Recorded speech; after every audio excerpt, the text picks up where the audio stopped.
Hello, everyone. Hi. How are you doing today?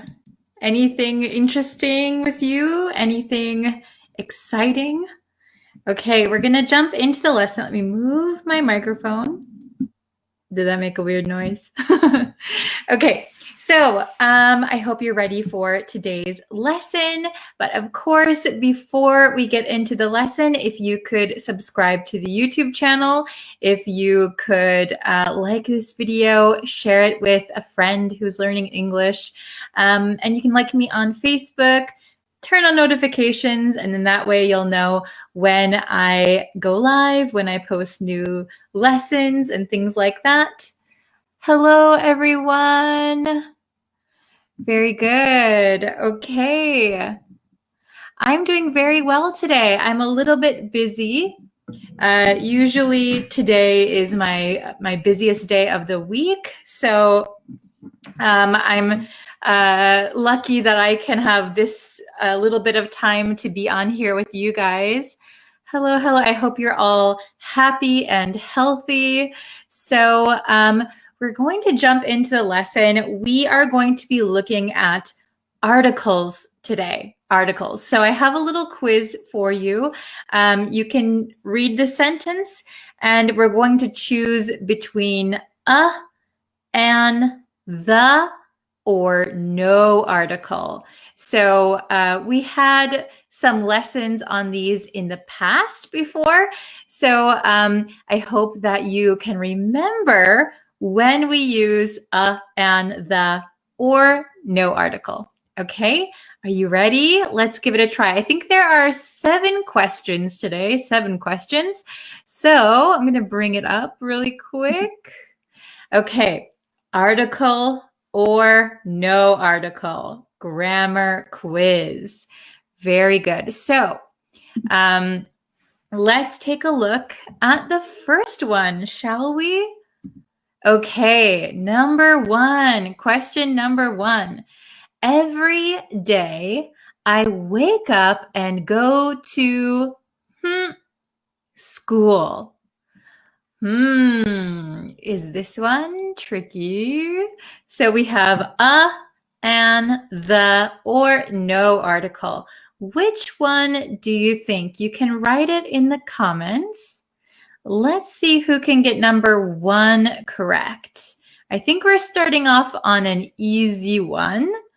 Let's see if it's easy. Okay. Oh, very good. I can't pronounce your name, but I think you got it. Very good. Okay. Oh, we see a little bit. Some are saying no article, some are saying the. Okay, let's see who is correct for number 1. The answer is no article. So every day I wake up and go to school.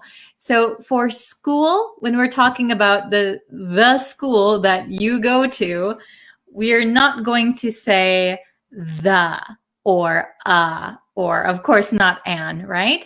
So I go to school. Where do you go to school? I go to school every morning at 8 o'clock.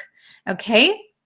So when we're talking about going to school, there is no article. Okay, I go to school. I go to school. So for this one, it's a little bit special.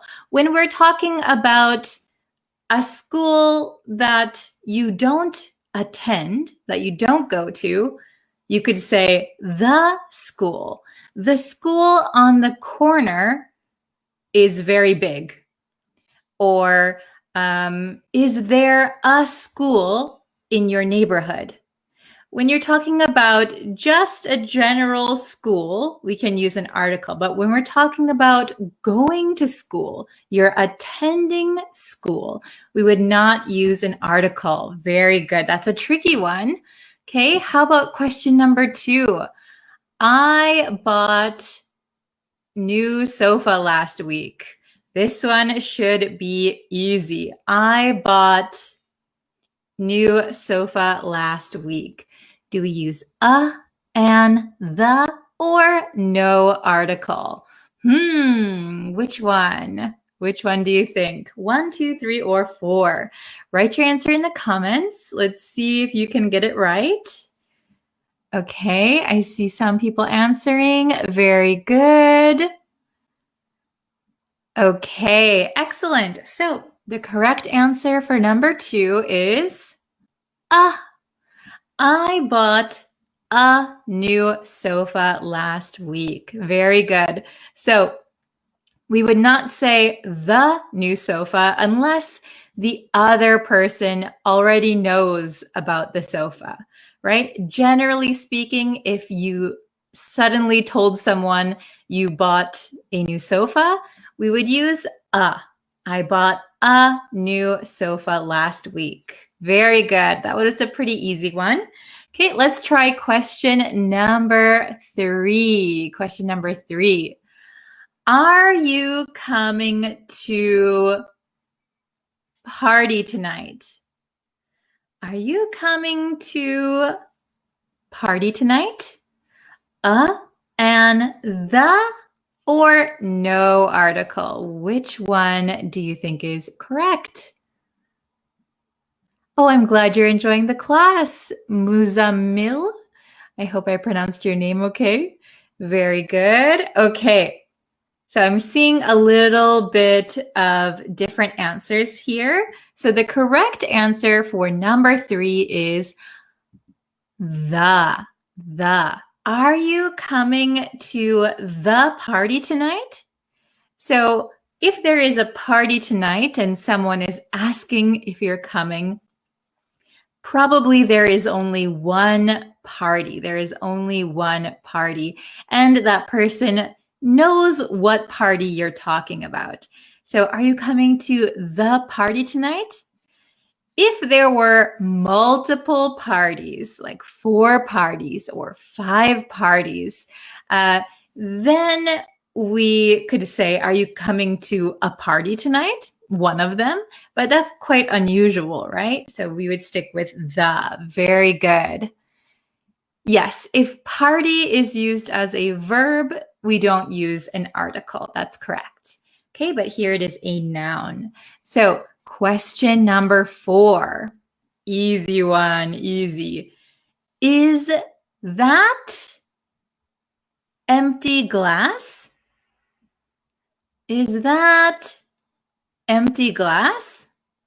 A and the or no article. Oh, Danielle, very good. I see your answer. Meme, good job. Abdo English, hello. Mohammed, very good. Okay, so number 4, is that empty glass? Let's see. Ta-da! Of course, it is and. This one should be the easiest one. Is that an empty glass? Is that an empty glass? Or is it a full glass? So empty starts with an E, which is a vowel.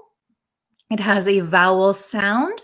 So we're going to use an. Very good. Okay, question number 5. Let's check it out. Okay, another tricky one. I think it's time to go to bed. I think it's time to go to bed. A bed, an bed, the bed, no article. Okay. Very good. So I think it's time to go to bed. All right. I see a variety of answers. A lot of people are saying 3 or 4. Some people are saying 1. Okay. So let's see. The answer to question number 5 is no article. No article. So just like school, we don't use an article when we're saying we are going to bed. Go to bed means that you are going to sleep, okay? So the same with I'm going to school, I'm going to bed. What time do you go to school? What time do you go to bed? Okay, there is no article. If you are talking about just a physical bed, I saw a bed in the store. Okay, you can use a bed. Or when you make the bed, we use the. Okay, but for this one, I think it's time to go to bed. No article. Very good. Question number 6. Some people think coffee is good for you. Some people think coffee is good for you. A coffee, an coffee, the coffee, no article. Okay, this one is also a little bit tricky, I must say. Okay, oh, very good. I see some answers. Okay, the answer to number 6 is no article, no article. So some people think coffee is good for you. Coffee here is an uncountable noun. So like water, coffee, liquids. Liquids are uncountable nouns.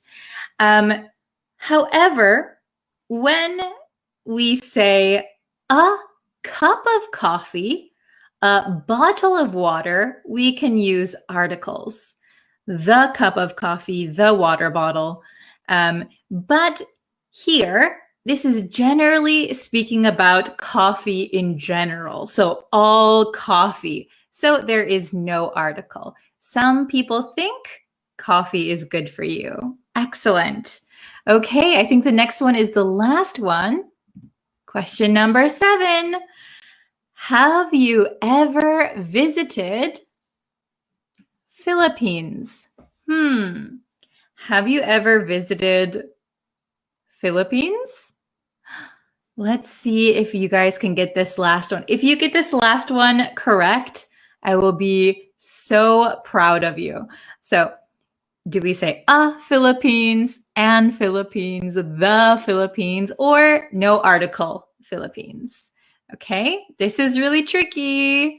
Unless you're from this area, maybe you know. Okay. Very good, very good. So, the correct answer here is the. Have you ever visited the Philippines? The Philippines. So number 3. So when we use the with countries, it has to do with, for example, if they have like, for example, the United States of America, the United States. So it's a group of states. There are many states and they're united. The United States. Here, Philippines is a group of islands, and the full name is, I think, the Republic of the Philippines or something like that. So we use the for the Philippines. We also use the for like the Netherlands, even though it doesn't follow the same rule, probably because there's an S at the end. We say the Netherlands, the Philippines. However, we would not say, for example, the Japan, right? The Japan, we wouldn't say. The France, we don't say. Okay? So generally, countries have no article. So have you ever visited Japan? Have you ever visited Myanmar? Have you ever visited France? Usually the countries don't have an article. However, special cases, the United States, the United Kingdom, the Philippines, they have the, okay? That is a little bit tricky. If you look on the YouTube channel, there should be a whole lesson about using articles, an, or the. Let me see if I can find it. And then I can put it in the description. Okay, so I have a total grammar guide on YouTube. I'll share that link with you guys. Here, I'll put it in the comments and in the description. Okay, so if you follow that, you should be able to know when to use a, an, or the, or no article. Okay, very good, everyone. Oh, how many did you get correct? Viola, very good. 6 out of 7. Wonderful job. Excellent. Okay, so if you need some help, you can always go and find that and the article guide on YouTube. Oh, 5 out of 7. Pretty good. Well done. Okay, excellent. So, of course, if you guys have any questions, you can leave them in the comments. I will try and answer them as soon as I can. Also, if you have any lesson suggestions, please put it in the comments as well. Oh, 3 is pretty good, pretty good. You can watch this lesson one more time after you review and see if your score improves. Very good. 5 out of 7, wonderful. 6 out of 7, very good. 6 out of 7, 6. Everyone did very well. Okay, let's see. Okay, very good. So I think I'm going to call it a day because I am a little bit busy today, but I'll be back with another lesson, of course. So if you guys want to subscribe and turn on notifications, you will be able to know when I go live and post new lessons. There will be a new lesson again later on YouTube today, so stick around for that. And I will see you very, very soon. Thank you very much, everyone. Have a great day. Bye. Hello, students. Welcome. Thank you for joining today's live lesson. While I wait for some people to join the chat, let me just remind you, if you haven't yet, please subscribe to the YouTube channel. That really, really helps me out. It lets me know that you want to see more lessons. You can also like me on Facebook and follow me on TikTok and turn on notifications everywhere. So that way you will be notified when I go live or when I post new lessons. Okay. Hello and welcome. Long time no see. Hello, Grammar Myat. How are you? It's always nice to see familiar faces in the chat. So hello, hello, hello, Poncho, hello, Monley, hello, Dahlia, hello, Bagel, Devashka, hello. Welcome, everyone. Okay. Thank you guys for joining. It looks like we have quite a bit of people in the chat, so we can go ahead and start our lesson. So last live lesson that we did together was about suppose versus supposed to. Okay, so we have a similar but different lesson for you today. Let me put it up on the screen. Ta-da! We have assume, presume, or suppose. What's the difference? Are all 3 of these the same? Okay, so assume, presume, or suppose. What is the difference?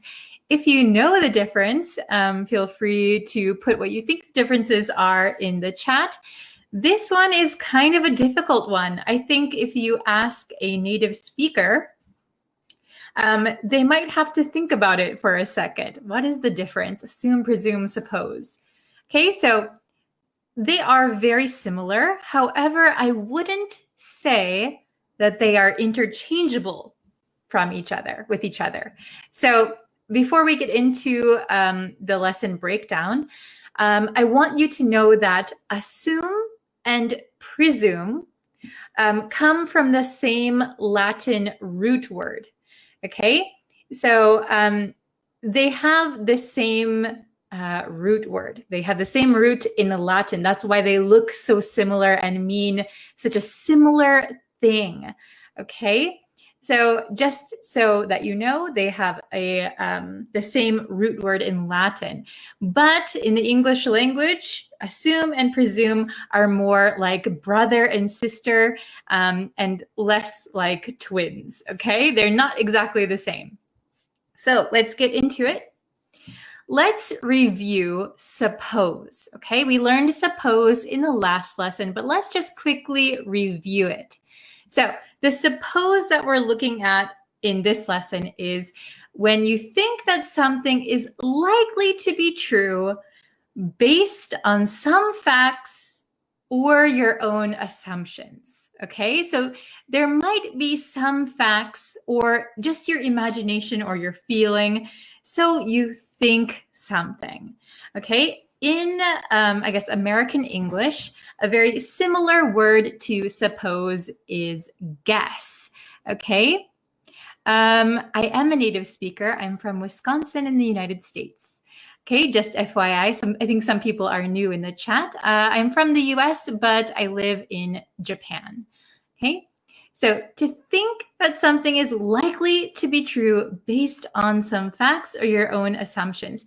So that means that you have some evidence, okay? Or you have an assumption in your mind. Let's get into the example, okay? So I suppose he's studying for his exam at the moment. So I know he has a test. I know he has a test coming up. And I am imagining, okay, that he is studying for his exam. The second example, I don't have the key, so I suppose you have it. Okay? I don't have the key, so I suppose you have it. So me not having the key is a fact, right? So it's not based on all facts. So I don't know 100%. I'm not sure 100%, but I have some facts, so I think something. Okay? Very good. So, okay. I suppose he's studying for his exam at the moment. I don't have the key, so I suppose you have it. All right, very good. Okay, so let's go to the next. Assume, okay? So assume is to accept something to be true without question or proof, okay? To accept something to be true without question or proof. So if we look at the difference between suppose and assume, suppose is there is some doubt. You are doubting something, but you think it's true. So very similar to the English guess. I guess something. I suppose something. Assume means you accept something to be true without question or proof. So they're a little bit different. Can you see the difference? Okay. So the first example, we shouldn't assume things about others. We shouldn't assume things about others. So we shouldn't think something is true without any proof. Okay, so assume means you think something is true without any proof. The next one, I assumed that you were coming to class. I assumed that you were coming to class. So that means that although I didn't have proof, you didn't tell me you were coming to class, but I just assumed that to be true. I thought that was a fact. Okay. Hello from Madagascar. Hello from Poland. Welcome. Okay. Now let's look at presume. Presume. So to presume means to suppose that something is the case on the basis of probability. Okay. especially with confidence. So you are supposing something with confidence. Okay? So here, presume you have some evidence, you have some proof, and you confidently think something. Okay? I presume she's been here before because she knew exactly where to go. Okay? I presume she's been here before because she knew exactly where to go. So I have some evidence that she's been here because she knew where things were. So because of that, I am confident that she's been here before. So the key difference between presume and assume is that assume lacks confidence. Presume has confidence. Okay? Judging by the time, I presume you've already eaten. So if it's very late in the day or late in the evening, maybe you think that somebody has already eaten, but you're quite confident in that because it is already past dinner time. So judging by the time, I presume you've already eaten. Okay, very good. So really quick, we'll just do a quick review. Suppose. This expresses some doubt of the assumption. So you have an assumption, but you also have some doubt. Going down, we have assume. This is to suppose, to think something without reason or evidence. Okay, you don't have any reason or evidence to believe something, but you believe it. So this has less doubt than presume. Okay, or less doubt than suppose. Suppose has the most doubt. Next is assume. And then presume is to suppose or to think something confidently with some evidence. Okay, so breaking it down this way, is it easy to understand? Suppose has the most doubt.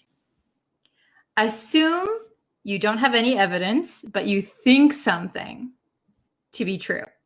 Next, presume you don't have, or you have some evidence and you are confident. Okay, very good. So I'd like to see if you guys can make some example sentences on your own in the comments. Let's see if we can see some example sentences. Oh, I assumed that you didn't cheat on me. Very good. I hope nobody has cheated on you. I assumed that you didn't cheat on me. Okay. Although I didn't have any proof, I assumed it to be true. Okay. I assume he is the most popular. So if you assume he is the most popular, it means you don't have any real evidence, but you think something to be true. Very good. Okay. Let's see if there's any other ones.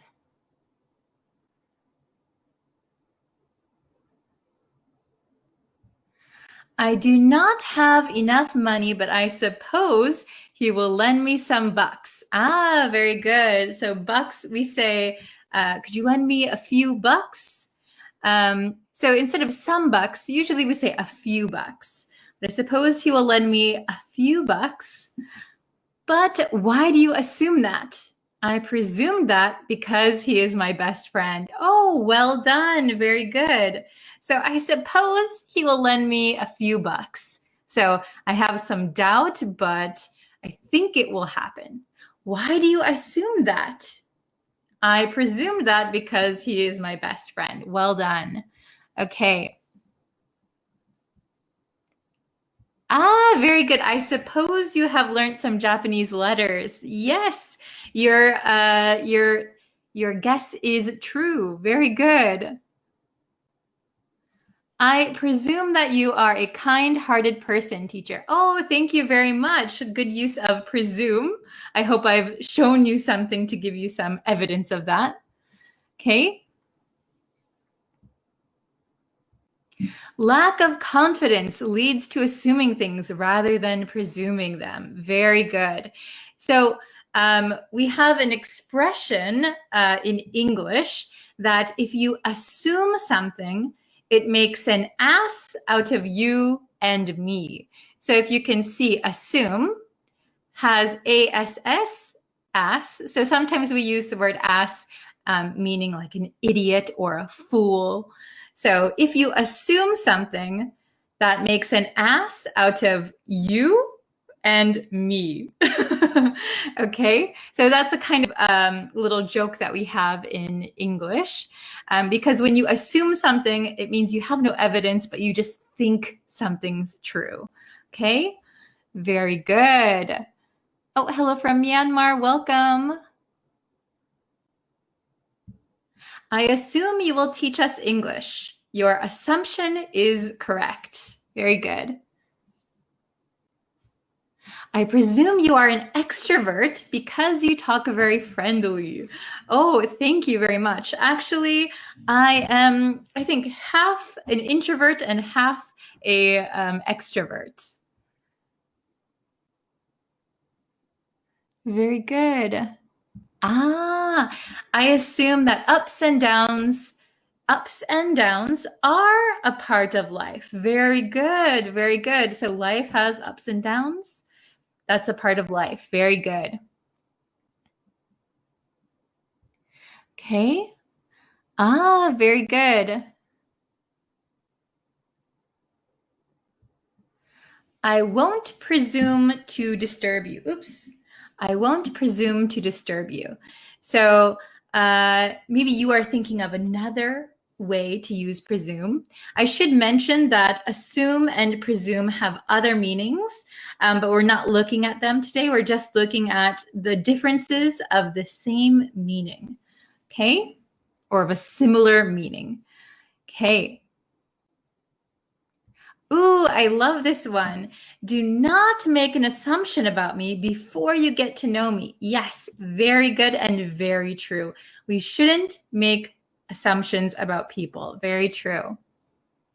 Okay. I assume that next year will be better. Yes, very good. So I think assume is a good word to use here because we don't know what next year will hold, but we can, without any evidence, we can think that next year will be better. We assume next year will be better. Very good. Okay. I presume that English learners are enjoying Bree's short lessons. Oh, because she is creative in this regard. Thank you so much. And a very good sentence, very good example sentence. Thank you. Okay, so we'll call it a day here today. I know my schedule has been a little crazy recently. Hopefully that will not be so crazy anymore. I will definitely be back again this week with another live lesson. Thank you guys so much for always sticking around and watching them. And again, if you want to subscribe to the YouTube channel, please do that. You can follow me on Facebook and you can follow me on TikTok. All right. Thank you guys so much for watching. I will see you very, very soon. Bye, everyone.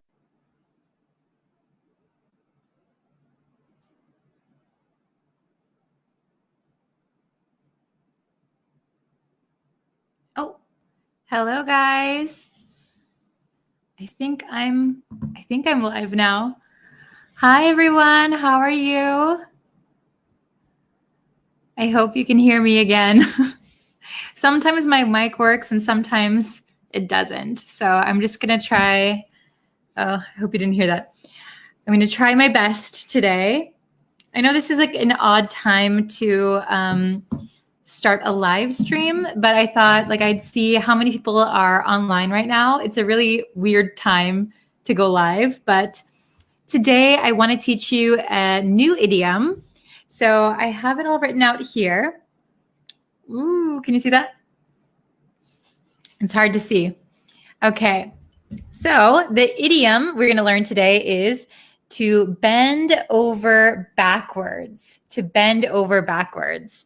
So if you think about bending over backwards, it is a pretty difficult thing to do.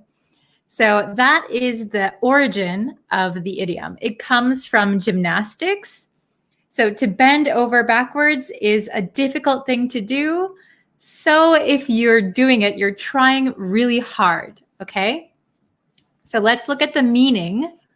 Okay, so for those of you just joining us, to bend over backwards, ooh, there we go.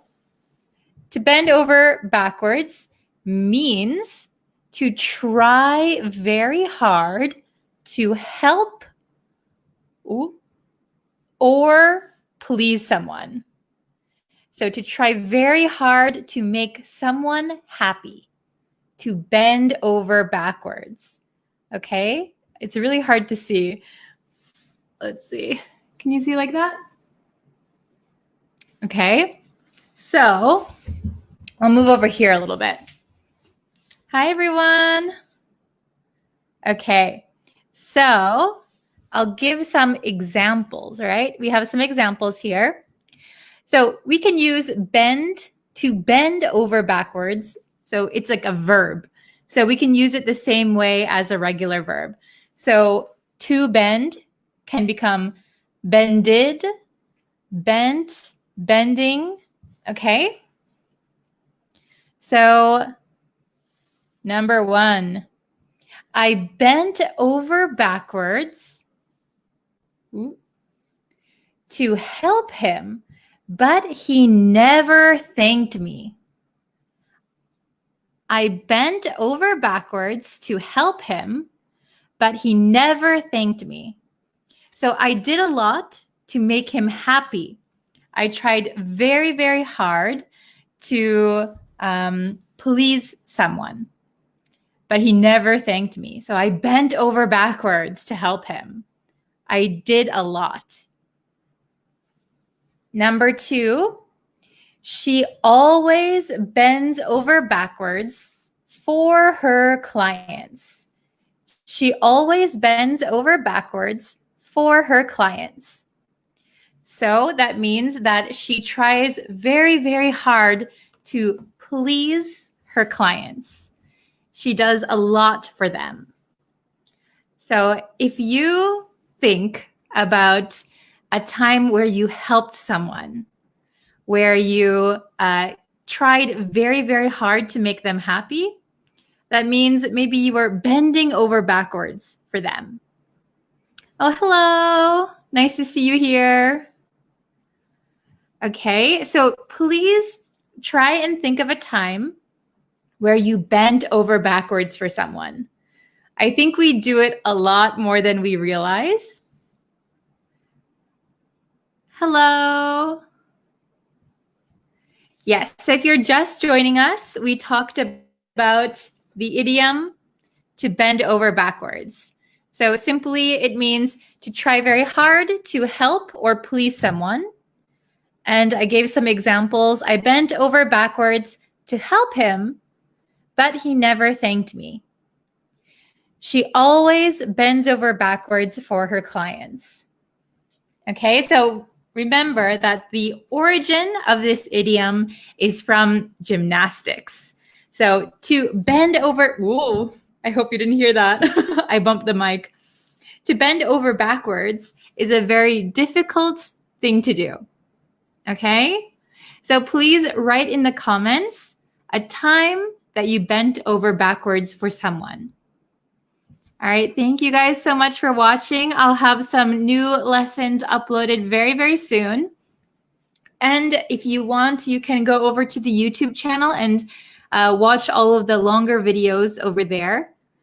I have a new one that's coming out pretty soon. So if you subscribe, you'll see when it's uploaded. Okay, thank you guys so much. And I hope I'll see you in the next lesson too. Okay, bye for now. See you next time.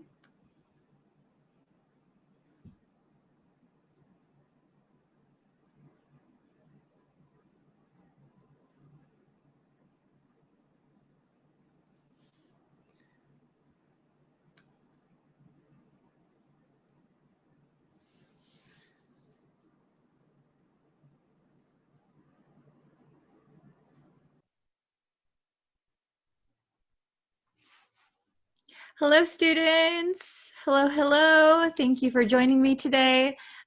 Before we get into today's lesson, if you could, if you haven't yet already, please go over to the YouTube page and there will be a red subscribe button. If you click the red subscribe button on YouTube, or if you click it on Facebook, you'll be able to know when I go live and when I post new lessons. So thank you very much to everyone who has subscribed already. I really appreciate it.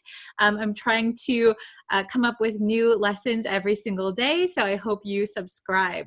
Okay. Don't forget to like this video, share it with a friend who's also learning English, and let's grow our English learning community. Okay, so today's lesson was requested by one of my amazing students, Ali Awan. Hello. Ali suggested a lesson on lay versus lie. Lay versus lie. So we're going to get into these. They're very, very confusing, aren't they? Don't worry if you get confused with lay and lie.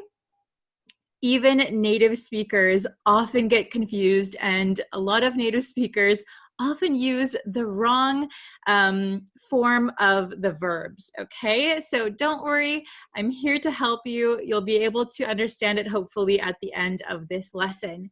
Okay, so lay versus lie. Let's look at the big whiteboard I have, okay? So let's take a look. All right, so lay versus lie and versus another lie, right? There's two meanings for lie. So, okay, lay, what does lay mean? To lay means to set something down, to set something down. So usually a physical object, you can lay it down. So I have this whiteboard. I'm going to lay the whiteboard on the table. So I'm going to lay down. I'm going to lay the whiteboard on the table, okay? Usually for physical objects that you are setting in a certain place. And this is a good way to remember which is which. So lay is spelled L-A-Y. So if you remember, L-A is in place. So when you put something down in a place, we're going to use lay, this L-A, L-A. You can remember it that way. It's a little trick, okay? Then when we look at how we change the verb, to lay, and then laid is the past tense, and also laid is the past participle, okay? So pretty easy, lay, laid, laid, okay? I will lay the whiteboard on the table. Yesterday, I laid it on the table. I had laid it on the table, okay? Very good. Now let's get into lie, okay? Let's get into lie. This is where it gets a little bit tricky, okay? So lie has two meanings. The first one, to not tell the truth. Can you see that? To not tell the truth. So to tell a lie is a noun, and to lie is the verb, okay? Then we have another meaning, which is to recline or rest. Okay, so if you're very tired and you need to lie on the sofa or lie in bed, okay? So let's take a look at how we can remember lie. L-I, lie. We can remember this with the word recline. I have recline here. So recline, L-I, okay? Lay is for place, lie is for recline, rest. Okay, so let's look at how we change the verb, okay? So when we are lying, when we lie, not tell the truth, we lie, past tense is lied, and the past participle is lied, okay? So fairly simple, right? Now, when we talk about reclining, This is where a lot of people get confused, okay? So, lie, I lie on the bed, all right? The past tense of lie is lay. Oh my gosh. So lay is the past of lie, but it's also up here, right? Lay. So don't get confused, okay? So that's why a lot of people get confused, even English speakers, because this doesn't sound like the past tense sometimes, right? It sounds like the present tense of this one, to set something down. Okay, so just make sure that lie, the past tense is lay. The past participle is lain. Lain. Now I have to admit, I rarely hear people using lain, okay, for resting or reclining, okay? He had lain in bed for 10 days or something. Probably not so often heard in conversation, but I guess if you're going to write more formally, you should know lain, okay? Very good. All right, so now that we understand the difference between lay and lie, we're gonna answer some questions, okay? I hope you're following me so far. You can always write questions in the comments. I'll try and answer them as best I can. Okay, so number one, let's try it together. You can, your bag down over there. You can, your bag down over there. What are we gonna use? Lay, lie, laid, lied, lain. Which verb and which form of the verb are we going to use? Okay, write your answer in the comments. Very good, excellent. Okay, so the correct answer is you can lay. You can lay your bag down over there. So remember, lay is for place, to set an object down in a place. Very good. So we're talking about a bag. You can put your bag down over there. You can lay your bag down over there. Very good. Okay, number two. I can't believe you to me yesterday. Wow, you didn't tell the truth.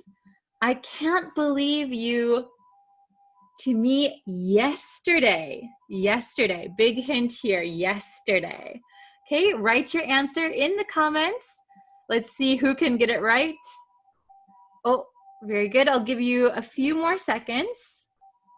I can't believe you to me yesterday. All right, be careful of spelling also. So this one, because we're talking about yesterday, we're gonna put it in the past tense. So I can't believe you lied to me yesterday. I can't believe you lied to me yesterday. Excellent, excellent, lied. So this is here, we're using this form, past tense. Okay, number three, she down for a nap a few hours ago. A few hours ago. She down for a nap a few hours ago. Which word, which verb, and which form of the verb are we going to use? Okay, big hint here. A few hours ago. A few hours ago. All right. I see some answers. Very good. Okay, so the correct answer here is she, oops, here we are. She lay down for a nap a few hours ago. Okay, so I know that one sounds a little bit strange because isn't lay the present tense? You can lay your bag down over there. Well, she lay down. Lay is the past of lie. So don't forget, this one means to recline and rest. She lay down. not she laid down, okay? Very good. Number 4, I thought my phone down on the desk. I thought my phone down on the desk. So first of all, which verb, lay or lie, and then which form of the verb are we going to use? Okay, this is the last one. I think you can get it. Try your best. Give it a try. Write your answer in the comments. Okay, so did you write your answer? Good job. I thought I laid my phone down on the desk. I thought I laid my phone down on the desk. So laid here, this is the past of lay, to set something down in a place, somewhere. Very good. I thought I laid my phone down on the desk. Very good. Did you get 100%? I hope so. If you'd like, I think we didn't use any of the past participles of any of these. So if you have a minute, you can write a sentence using the past participle of either one of these verbs or all three. That's some good practice, and I'll try and check all of your sentences. Okay, so if you have any other lesson suggestions, please leave them in the comments as well. I'm always looking for new lessons. So thank you very much. And thank you for watching today's lesson. All right. I will see you guys again very, very soon. Okay. Bye, everyone. Hi, everyone. Welcome back to my English teaching channel. I'm so happy that you're here today. I am going to give you 5 tips and tricks to learn English more fluently. Usually when you start taking an English class, they give you a textbook and tell you to read. But learning a language is not just about reading and grammar. So I'm going to give you some advice that really helped me when I was learning a foreign language, and I think it will help you too. So let's get into it. The first tip is watch English speaking TV or movies with no subtitles. Don't turn on the subtitles in your native language. That might help you to easily understand what's going on, but we want to focus on learning English. So forget your native language. Usually languages don't translate equally, so you need to train your mind to think in English. When we are babies, we don't have any native language. We hear what our family says, we hear what's on TV, and that's how we learn our native language.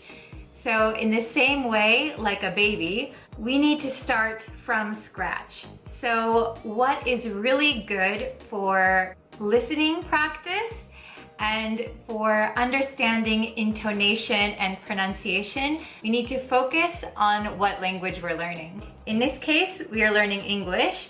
So I want you to find a TV show, it could be a cooking show, a TV drama, or a movie, and really listen to what they say and how they say it. Another way you could use this method is listen to the movie or TV show, and whenever you don't know a word, rewind it and try to listen again and see what they're saying. Then you can use your dictionary or Google to try and type in the word the best you think it's spelled and see what pops up and see if you can figure out what the word is. When I was learning Japanese, I bought a DVD of a drama that I knew I would like. Because I purchased the DVD in Japan, it didn't have any English subtitles. So I was forced to watch it in Japanese with no subtitles.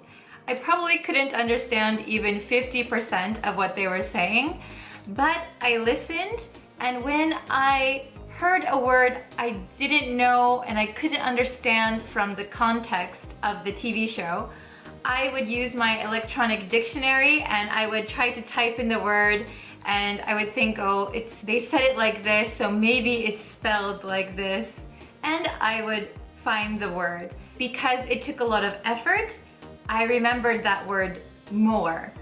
So it was really helpful for me. So tip number 2 is to watch movies and TV shows with subtitles. So not like what I just told you, but with subtitles.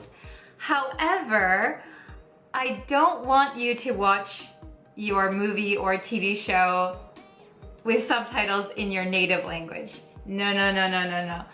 Watch it with subtitles in English. English subtitles.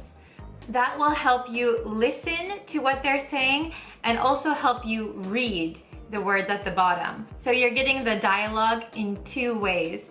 You're hearing it and you're seeing it. This really helped me when I was learning Japanese because a lot of Japanese TV shows have Japanese subtitles popping up on the screen.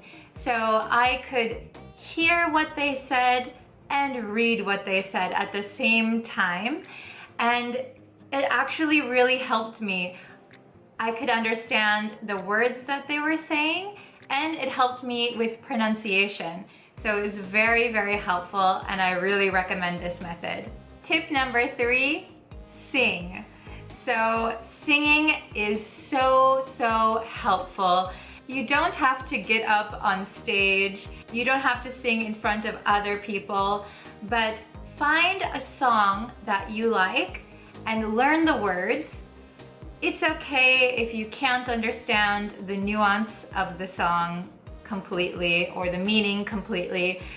Just listen to the song, learn the words, and whenever you're home alone, try singing because that will help you with pronunciation and intonation. A lot of my English students who are singers actually have really good English pronunciation, and that's because they sing in English and they copy the sound that the singer makes. And it's a really fun way to get to know the language and pronunciation. It's also helpful if you can do karaoke. So if you're seeing the words on the screen and singing at the same time, you're also getting to know the words in 2 ways. So I think that's another really fun way to learn English. It's okay if you're not good at singing. I am horrible at singing. I cannot sing, but when I'm home alone or if I go to karaoke with my friends, I don't mind. I just like to sing and it's really useful. Don't worry if you can't sing. It's just a really fun way to learn English without sitting and studying from a textbook. Tip number 4 is make a friend who speaks English. The best way to learn a language is by talking to a native speaker of that language. So I know it might be difficult, depending on where you live, to make a native English-speaking friend. There might not be anyone who speaks English natively in your school or in your town. But luckily, we have the internet, which is such a good resource for learning English. There are many language exchange websites where you can find someone who wants to learn your native language and you can learn English from them. So you can find a friend on one of those websites and have a language exchange. You can teach them some words in your native language and they will help you learn native English. What's really useful about having a friend who speaks English is that you can learn more natural ways to say things. So instead of saying hello, you can say hey or hi. They can help you learn more natural expressions and also some slang that's commonly used in conversation. So it's a really, really wonderful way to meet new people and improve your English at the same time. Last but not least, tip number 5, and that is to watch native English speakers on YouTube. If you watch English TV or an English movie, they have a script with the correct words they want to say, and usually people don't talk over each other. One person talks at a time, and it's a little more clearer than in a regular situation. So I would recommend to watch American YouTubers who do vlogs. So when they're vlogging, they might talk to someone at a restaurant, or they're talking to their friends, they're excited, so they talk a little bit more quickly, they talk over each other, and that is a real situation. Even though TVs and movies are useful, it's not a real situation. I remember my own experience when I came to Japan. I was used to classroom Japanese where my teacher spoke at a level I could understand. I watched some dramas and movies in Japanese, but when I came to Japan, I realized that in real life situations, Japanese isn't as clean as in movies or in the classroom. You know, people have different emotions when they speak, and that can be overwhelming if you're learning a language for the first time. So I think if you have access to the internet and you can use YouTube, it is a really great resource for learning situational English.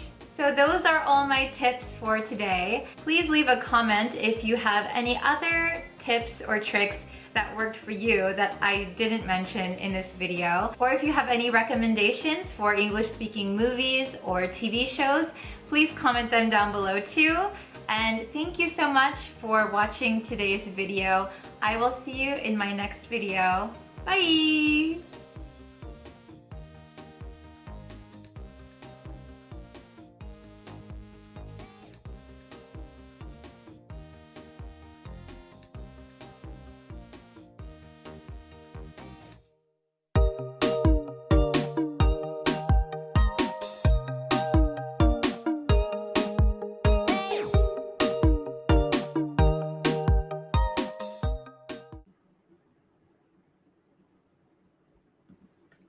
Okay, I think we're live. Hi everyone. Welcome to another English lesson. Let's see. I'm going to move my mic a little bit. Okay. So, for the people who are just coming in, please let me know what country you're from. I always like to see what countries everybody is from. We're a pretty international crowd here. We always have people from India or Indonesia, Brazil. Hello, thanks for joining me. So we're just starting. So when you come in and join, please let me know what country you're from. It's always very interesting to see. Okay. What countries are you from? Iraq, very nice. How is Iraq today?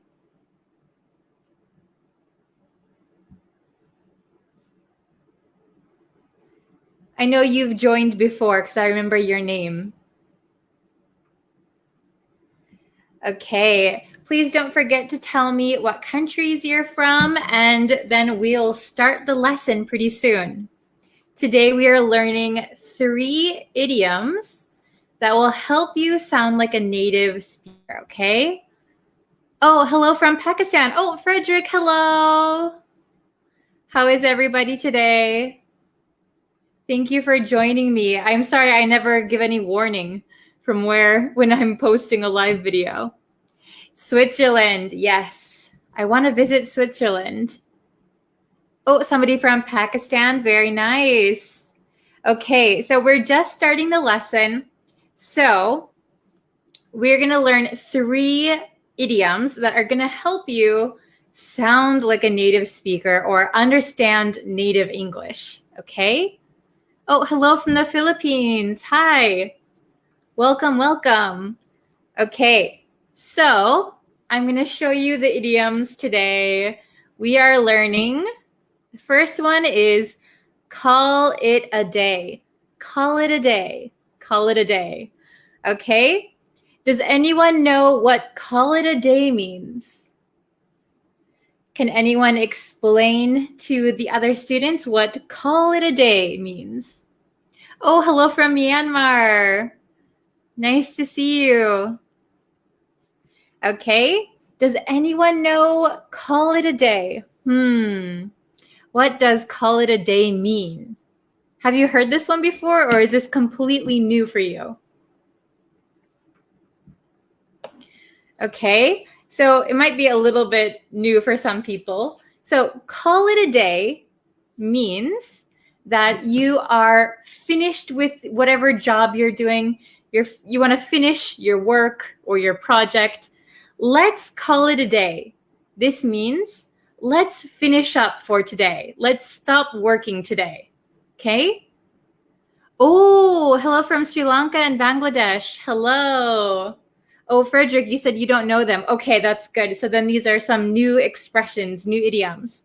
So like I said, call it a day means we're finished. We're finished for the day. Let's stop working. Okay, hello from Iraq. Hello. Okay, so number 2, get the hang of it or get the hang of something. Get the hang of it means that you become used to something, and maybe something was a little bit difficult at first, but the more you do it, the more easier it gets. Okay, so for example, if you're lifting weights, maybe it's really, really difficult at first, but over time, lifting weights becomes easier. So you'll get the hang of it, or you got the hang of it. Okay? So something becomes easier over time. And then number 3, on the ball, on the ball. So this one means that you're doing a good job. You're on the ball. So if someone says, you're on the ball today, that means you're doing a really good job. So this is a positive one, okay? Oh, late again, no problem. I'll go through the meanings one more time. We just started. So if you're just joining us, we're learning 3 idioms that will help you sound like a native English speaker. So I'm going to go over the meanings one more time, and then I have some exercises that we can try. So call it a day means to finish something, to finish working, to finish doing a project. I'm really tired. Let's call it a day. So this means I'm really tired. Let's stop working. Get the hang of it means that something was difficult at the beginning, but the more you do it, the better you become. So it gets easier. Then when you have the hang of something, it means you're very used to it already. Okay, so like I said, lifting weights, maybe at first it's really difficult, but eventually you'll get the hang of it. Okay? Oh, no problem, Frederick. Thank you for joining us. Okay. Then number 3, on the ball. On the ball is a very simple one. It just means you're doing a good job. You're doing a good job. Okay? So let's try, let's try some exercises, okay? So I have, we have 3 sentences, and I put, oh, where's my red marker? Oh no, I've lost my marker. All right, I'll use this one. Okay, so we have call it a day up here, get the hang of it, can you see? And on the ball. So number 1, let's try to do this together, okay? Number 1, listening to native English might be tough now, but you'll, okay, which one do you think it is? Listening to native English might be tough now, but you'll. So do you think you'll call it a day?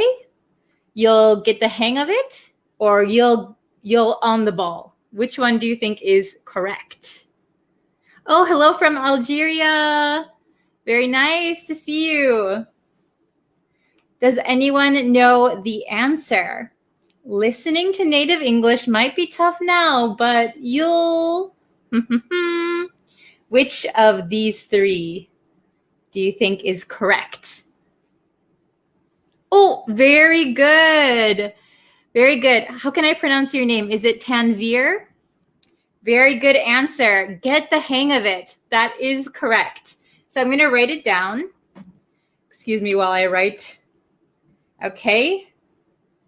Get the... It's hard to write up in the air like this. Hang of it. Oh no, it's too long. Okay.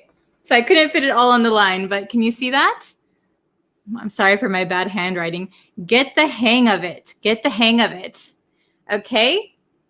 So listening to native English might be tough now, but you'll get the hang of it. It will become easier. You'll get used to it. Okay? Number 2. The boss loved your report. You're really... The boss loved your report. You're really... So is it you're really call it a day or you're really on the ball? Which one do you think is correct? Very good. Oh, a lot of answers popped up. Yes, very good. What is your name? Herrera? Yes, very correct. Very good. So the boss loved your report. You're really on the ball. So remember, on the ball means you're doing a really good job. It's kind of a positive thing. If you say somebody's on the ball or somebody tells you you're on the ball, woohoo, it means you're doing a good job, right?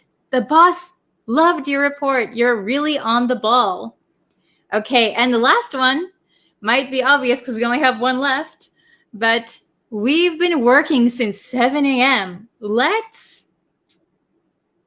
We've been working since 7 a.m. What do you think the answer is?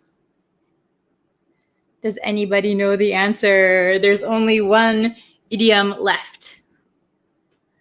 Call it a day. Very good. Very good. Let's call it a day. Good job. You guys are really on the ball. Okay? Call it a day. Call it a day means we are finished. Let's finish for today. We've been working since 7 a.m. Let's call it a day. Let's stop working. Very good. Okay. So I'm going to read them one more time. Listening to native English might be tough now, but you'll get the hang of it. You'll get the hang of it. It'll become easier. Number 2, the boss loved your report. You're really on the ball. Good job. Number 3, we've been working since 7 a.m. Let's call it a day. Let's finish up. Okay, you guys are really good. I know I heard that not a lot of you knew these expressions or idioms yet. So it was the first time for a lot of you, but you guys did really, really well. Oh, thank you. Okay, so call it a day means finish up. Get the hang of it means something was difficult and then you get used to it, it becomes easier. Number 3, on the ball. You're doing a good job. Okay, so I can say all of my students are on the ball today. You're all doing a very good job. Oh, keep your eye on the ball. So keep your eye on the ball is a different idiom. I think that one comes from baseball. So in baseball, when the pitcher throws the ball, the batter has to keep their eye on the ball so that they won't miss. So keep your eye on the ball is usually an idiom that means to focus on your goal. focus on the goal. Keep your eye on the ball. We also say keep your eye on the prize, kind of a similar idiom. I hope that was easy enough to understand. So on the ball and keep your eye on the ball are a little bit different. I think on the ball is maybe from baseball. I'm not sure the origin of it, but we use a lot of sports terms in our idioms in America for some reason. Okay, but on the ball means that you're doing a good job. Keep your eye on the ball means focus on the goal. Okay? Very good. You guys are all on the ball. I hope that you're getting the hang of English through these lessons. And I have to go soon, so I think I'll call it a day. Okay? So I hope you guys will join me for my next lesson. I hope I'll post either tomorrow or this weekend. And please go check out the YouTube channel as well. There's a bunch of videos on there. Oh, hello from Pakistan. Thank you for joining us. So if you're just joining the lesson now, I'll leave it up on the Facebook page so that you guys can watch it anytime. Okay? Please share with your friends who are learning English. I really appreciate it. We almost have 10,000 followers on this Facebook page, which is amazing. So thank you very much. So if you can share this page with your friends, I'd really appreciate it. Okay, but thank you guys so much for joining today. I will see you in the next lesson. Take care. See you maybe tomorrow. All right, bye-bye.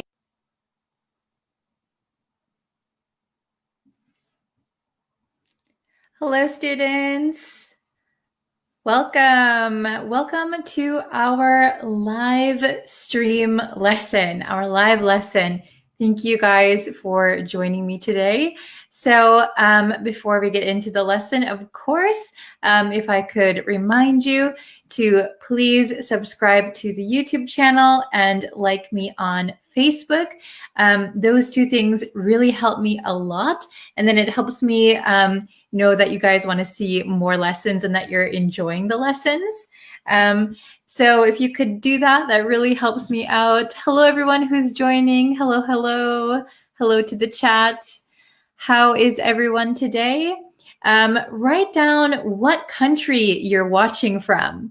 Where are you? So if you're new here, I am from the United States, but I'm living in Japan. Oh, Ali's here. Hello. I'm very good today. I've been so busy today, so I'm sorry for the later than usual lesson again. Yes, I'm quite busy today. But in today's lesson, we are going to do dictation.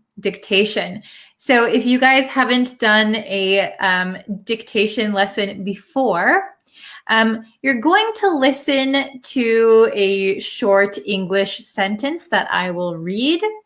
And then by listening to it, you need to write down exactly what I say and to try to write and spell correctly. Okay? So it really helps you with your listening skills and your writing skills. So spelling and grammar and listening. Okay? So let's give it a try. Today's dictation is not super difficult. It might be difficult for some students, but this is, I would say, intermediate level dictation. Okay? So if you like this kind of lesson, maybe I will do an advanced dictation lesson later on. Okay. So if we can bring up the dictation, here we are. So it says dictation, listening and writing practice. Okay. So if you have paper and a pencil, you can use that to write it down. or you can type it in the comments. So because this is a live lesson, it might be nice to type it in the comments so that I can see that you're doing it. If you're watching it at a later time, of course, you can write with a pen and paper. So question number 1, you're going to listen to it.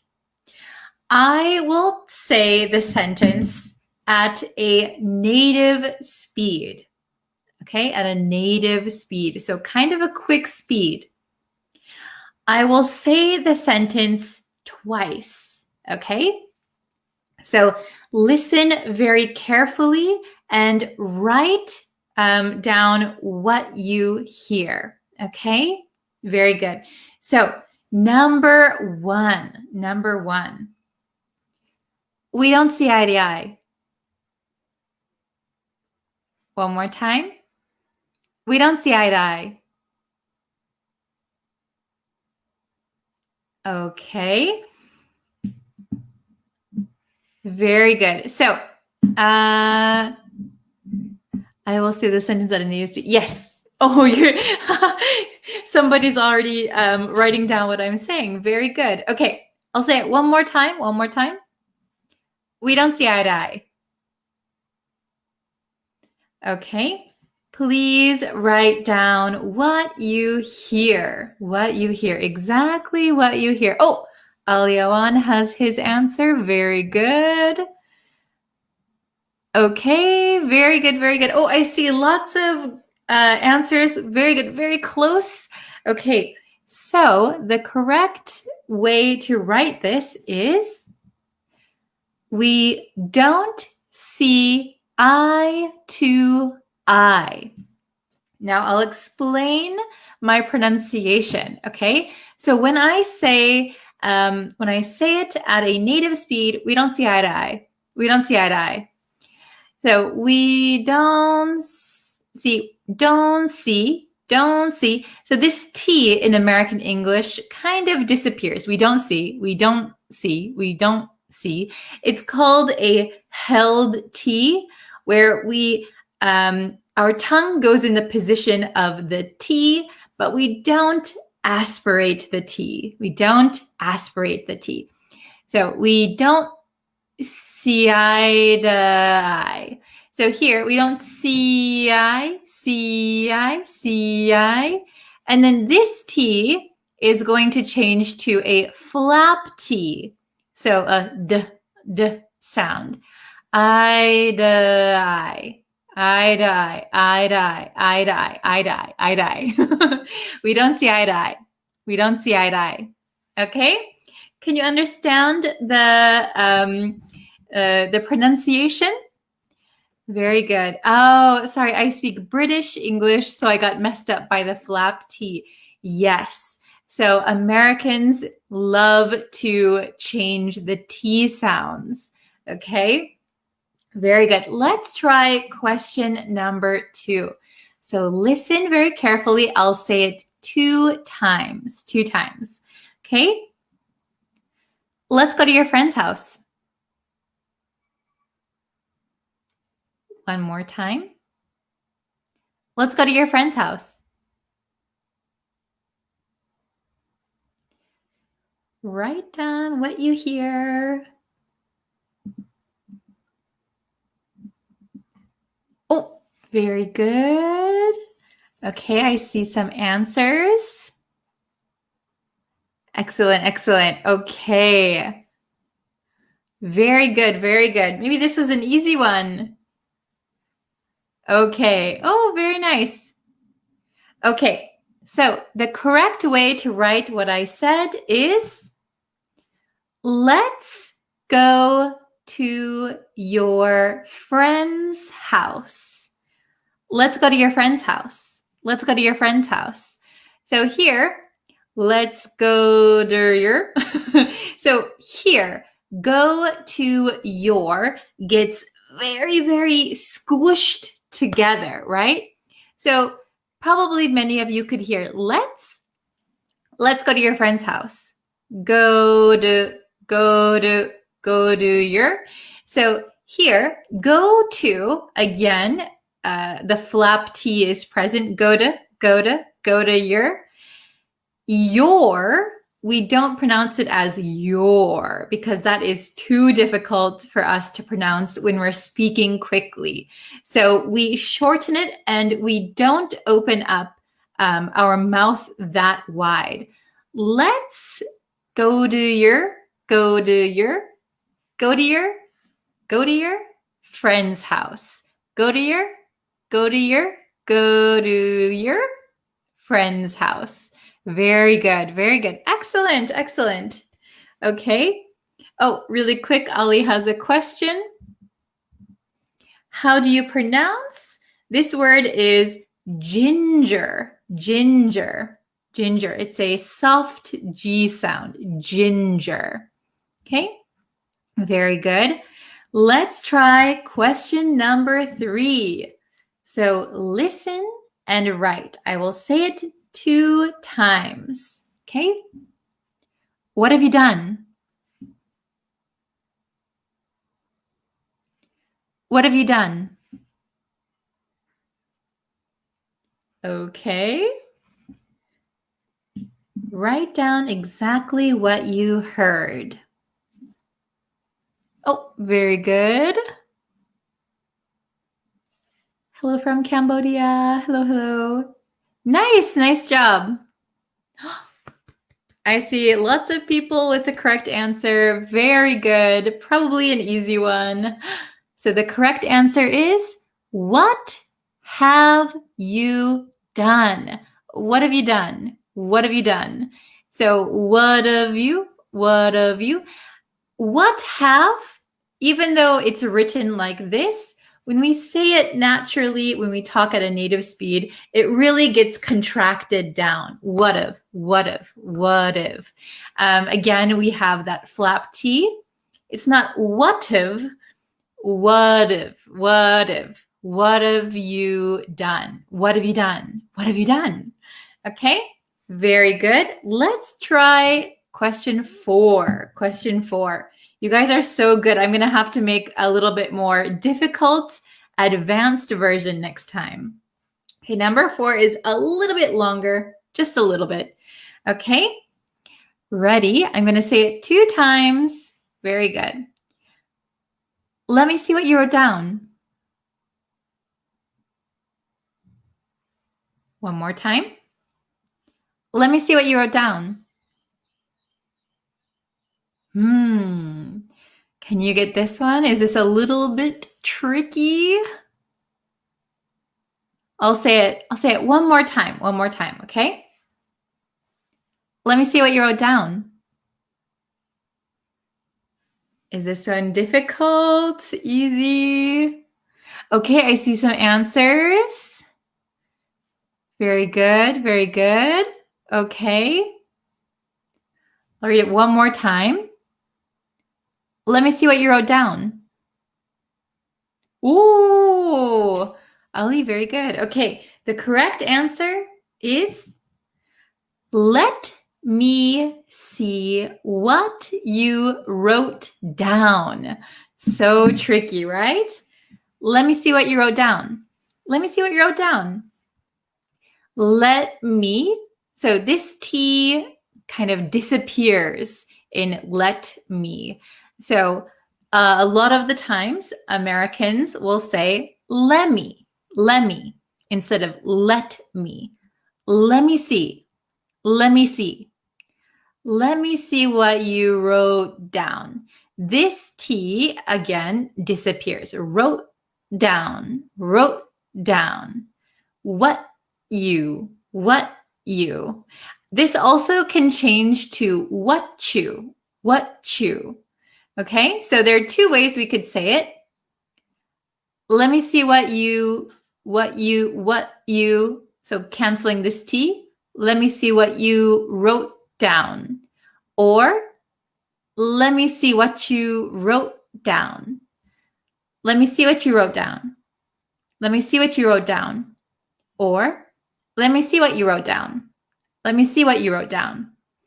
Very good. Excellent, excellent. Good job, everybody. Okay, we have one more. This will be the last one. So question number 5. Really give it a good try. Okay, I will say it only 2 times. Very good. Okay, number 5, the last one. Whatever you want is fine.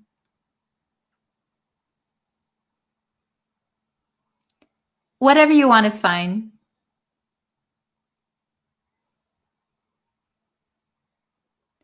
Okay.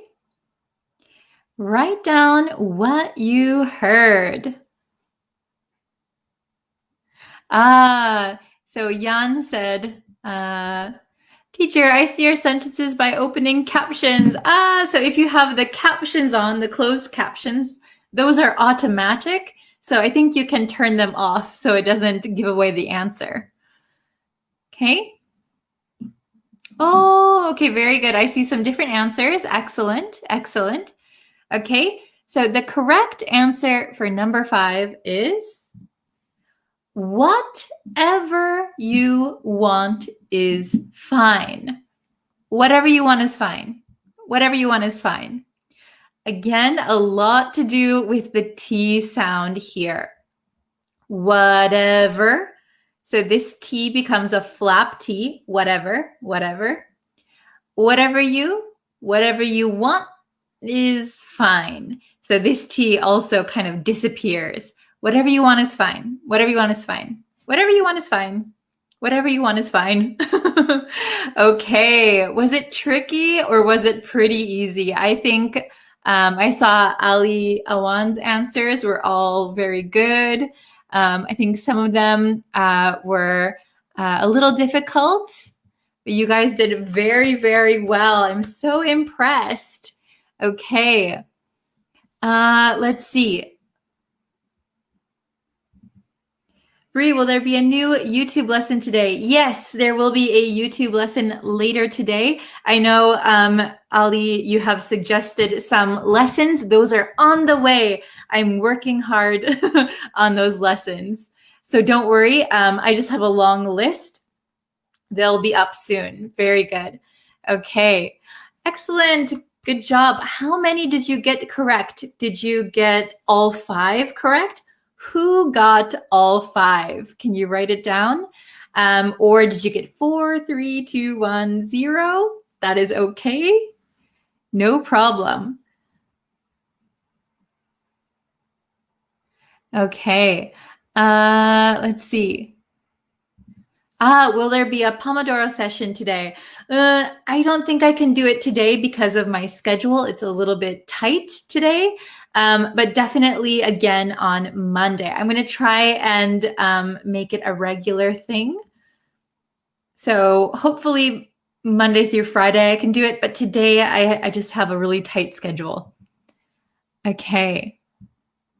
What does Pomodoro mean? So Pomodoro, I think, is Italian for tomato, but the Pomodoro session we do on YouTube is the session is kind of a group study session. So to hold ourselves accountable, we study together. So we do, for example, 25 minutes of studying together, and then a 5-minute break where we can chat and we can ask each other questions. I think I'm going to start doing longer sessions. They're all on YouTube, so if you want to find them, they're called Study With Me Pomodoro Technique. Okay, very good. Oh, 2 out of 5. You did very well. Good job. Okay, 2, 3. Good job. 3. Very good. I'm new to your channel. I just got 3 out of 5. Oh, well, welcome. Thank you for joining us. And 3 out of 5 is pretty good. Very good. I hope you come back to this lesson again later and see if you've improved over time. Oh, Ali got all the answers correct. Wonderful. Okay. Can you make a session about lesson of pronunciation? Yes, for sure. Right now I'm making a course on pronunciation. So it's a series of lessons, and hopefully that will be up for you very soon. Okay. Very good. What is your timetable of the weekly? So I think you mean weekly timetable. So I have live lessons on Facebook from Monday to Friday. And then I have lessons every single day and study lessons, study sessions on YouTube. So YouTube has every day. Very good. Okay. Bree, can you also go for Pomodoro sessions in the weekends as well? I will do my best. I will do my best. Let me see how early I can wake up if I can. Okay. Thank you very much for coming today. Please don't forget to like this lesson, like this video, subscribe to the YouTube channel, like the Facebook page, and I will see you very, very often because I do lessons every single day. Yes. Okay. Oh, I'm so glad to hear this. You inspired me a lot. Thank you, and God bless you. Oh, thank you, Rena. Thank you for joining. We're very glad to have you here. Okay. So thank you guys for watching. I really, really appreciate it. And I will see you in a little bit for another lesson. Thank you so much. Bye, everyone. Hello, students. Welcome back to Bree's Practical English. So today we're going to look at a simple English conversation. You're going to hear the conversation in its entirety first. Then we're going to look at the different words, phrases, and idioms in the conversation. I'm going to explain their meanings and give some examples so that you really understand them and you know how to use them. Then we're going to practice the conversation. So I will read one part of the conversation and you will read the second part. Are you guys ready? Don't forget I have a ton of free resources on breezeenglishstudio.com. You can go there, tons of free content, and I have some courses available. So you can check those out and see what works for you. Also, I'm really excited because I launched my children's English channel. It's kind of my passion project right now. I'm doing it all myself. I'm creating animations, thinking of stories and interactive games for children who want to learn English. The channel is called Knock Knock, and I'll link it in case any of you are interested. And if you have any children that are learning English, please send them over to Knock Knock. Okay, first, listen to the conversation. I'm starving. Let's grab a bite to eat. Sounds good. I know a great place just around the corner. Their food is to die for. Perfect. I'm in the mood for something filling. Maybe a burger and fries. You can't go wrong with that. Their burgers are out of this world. I think I'll get today's special. I love trying new things. Good choice. I've tried a lot of things on their menu. It's always a hit. Okay, how much of the conversation did you understand? Did you know most of the expressions that I was using? It's okay if you didn't understand anything. Let's go through piece by piece of the conversation. I said, let's grab a bite to eat. I'm starving. Let's grab a bite to eat. So to grab a bite or to grab a bite to eat, this just means to have a meal or a snack. It's very simple and I think we use it quite often. This is definitely a good expression to know. After the movie, we grabbed a bite to eat at the cafe. Why don't we grab a bite to eat before the meeting starts? Okay, the next one is to die for. Their food is to die for. It sounds very dramatic, to die for, but it simply means something is extremely good or extremely desirable. So this one, we use it when we really want to emphasize that something is very, very good. Their chocolate cake is to die for. The view from the top of the mountain is to die for. The next one is, you can't go wrong with. You can't go wrong with that. So when we say you can't go wrong with something, that means it is a safe or reliable choice. For example, you can't go wrong with their lasagna. It's always delicious. So lasagna is a safe choice because you know it's always going to be good. One more example. If you're looking for a gift, you can't go wrong with a nice bottle of wine. A nice bottle of wine is probably a safe choice. They're guaranteed to appreciate it.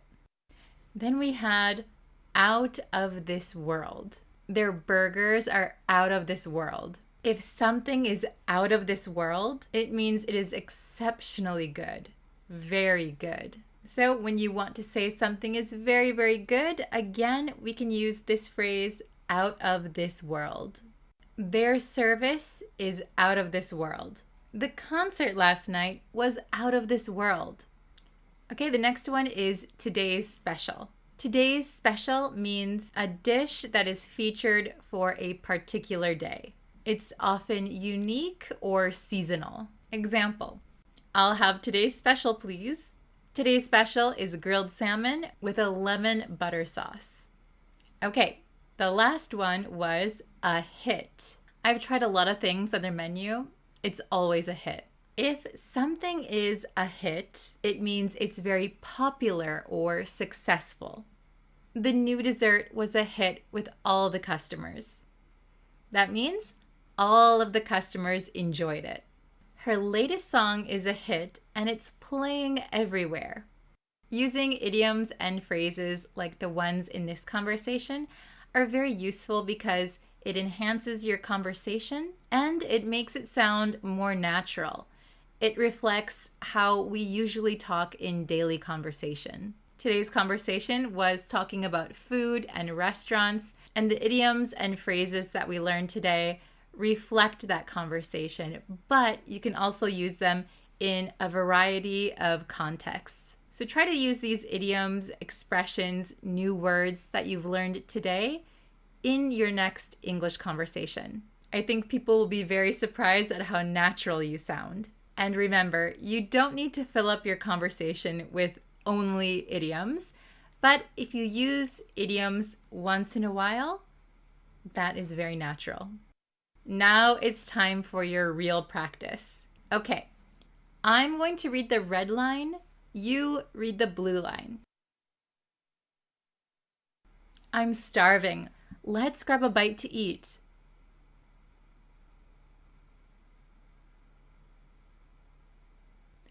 Perfect. I'm in the mood for something filling. Maybe a burger and fries.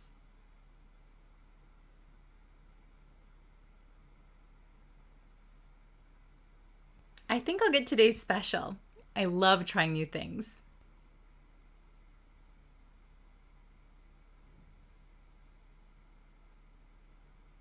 Great job.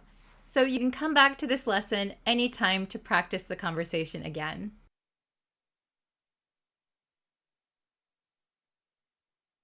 I'm starving. Let's grab a bite to eat. Sounds good. I know a great place just around the corner. Their food is to die for. Perfect. I'm in the mood for something filling. Maybe a burger and fries. You can't go wrong with that. Their burgers are out of this world. I think I'll get today's special. I love trying new things. Good choice. I've tried a lot of things on their menu. It's always a hit. That's it for today's lesson. Thank you guys so much for joining me, and I can't wait to see you in our next lesson. Don't forget, you can go to breezeenglishstudio.com and you can get more free resources over there. Okay, see ya!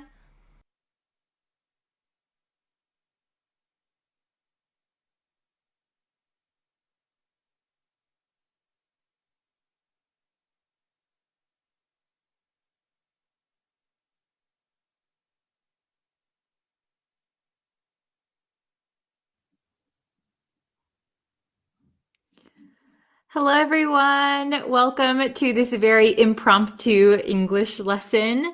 Hello, Muhammad Taz from Turkey. Hello, 7:45 here. Wow.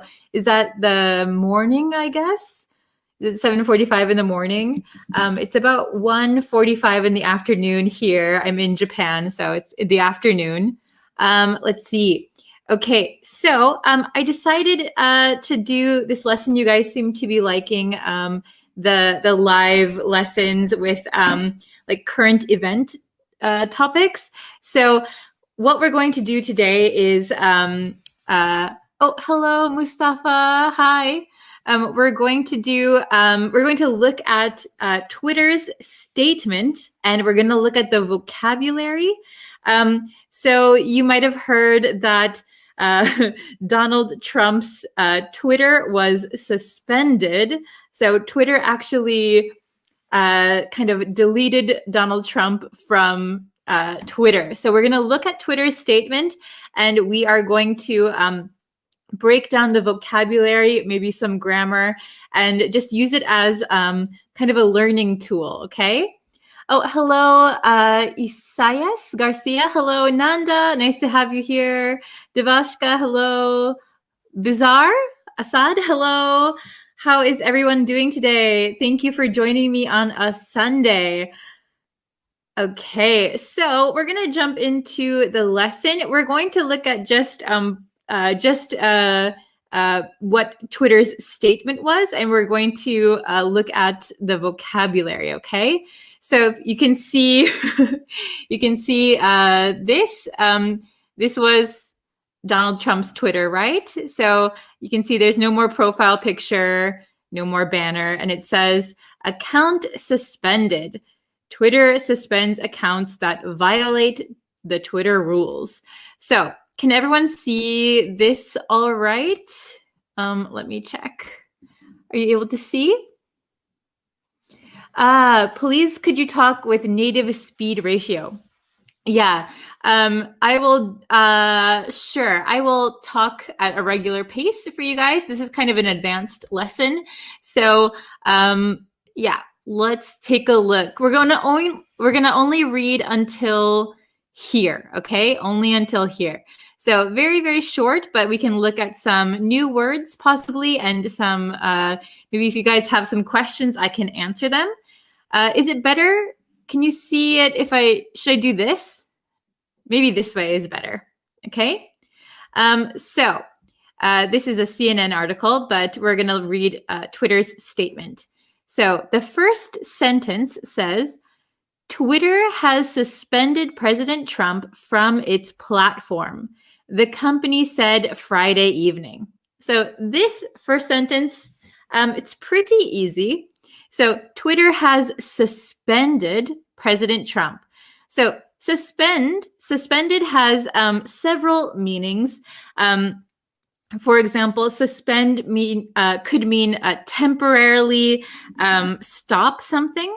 So for example, the construction of the bridge was suspended until further notice. So temporarily stopped.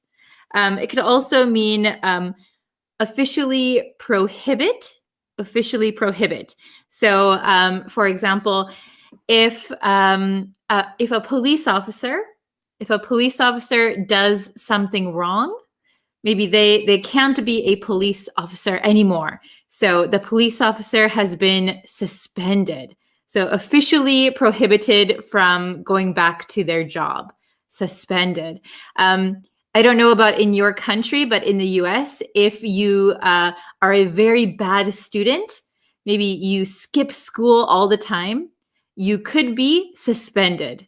They will say, please do not come back to school until further notice. Okay, so Twitter has suspended President Trump from its platform.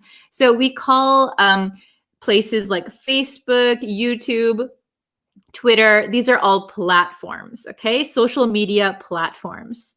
All right, the company, so the company is Twitter, said Friday evening. Is it understandable so far? Okay, very good. So let's look at the next paragraph.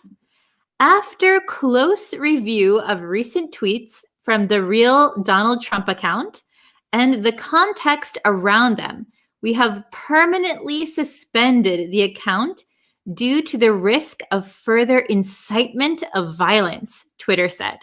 Okay, so this is a quote from Twitter. Let's break it down a little bit. So after close review, so they looked very carefully at recent tweets from the real Donald Trump account, so Donald Trump's Twitter account, and the context around them. So the context around them means like what happened around the tweets. So what his tweets actually caused, right?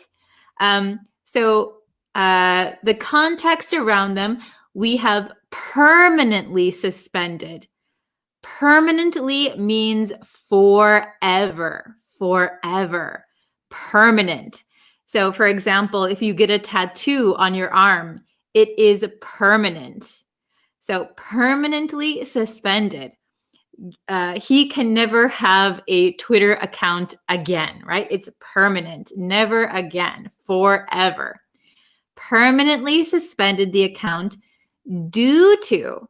So we use due to when we talk about a reason or a cause. Due to traffic delays, I will be late for work, for example, because of traffic delays. So they suspended his account because of, due to, the risk of further, this might be a new word, incitement. Incitement of violence. So last time, let me put my face back on the screen a little bit. Oh, hello from Guatemala. Oh, okay. So let's see. So last time in the last lesson that we looked at the news, I taught you the word urge. So the news article said President Trump urged the protesters to maybe be violent, right? So urge means like to put pressure or to like kind of put pressure on someone to do something. It could be good or bad. I urge you to study. I urge you to break the law. It could be good or bad. However, the word incitement, incitement, let me spell it correctly. Okay, incitement. Incitement means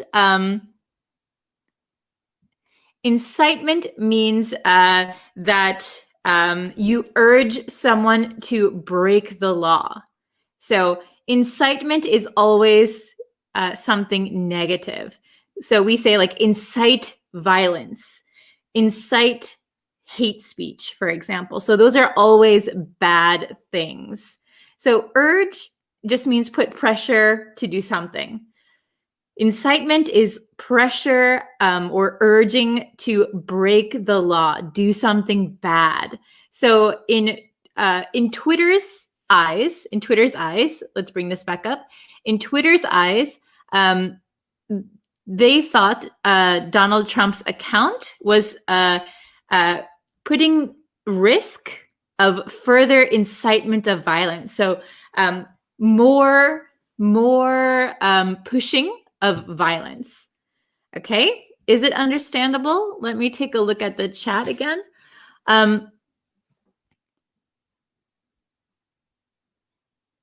Okay, so we have some questions. So context around them means what tweet actually caused or what are the consequences of the tweets. So I think both of what you're saying is the same. So what they cause and the consequence of them. So the context of the tweets, maybe he's, for example, if Trump said, for example, let's all go to the Capitol, the context is not, hey, let's go have a picnic at the Capitol. They're saying the context is, let's go to the Capitol actually means doing something against the law or inciting violence, making it a violent thing, okay?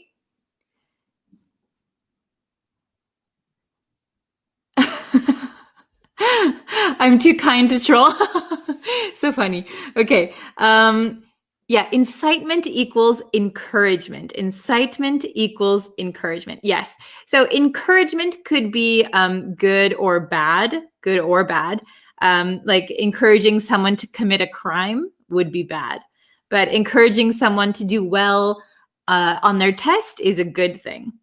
Incitement is always going to be something bad. All right? Okay.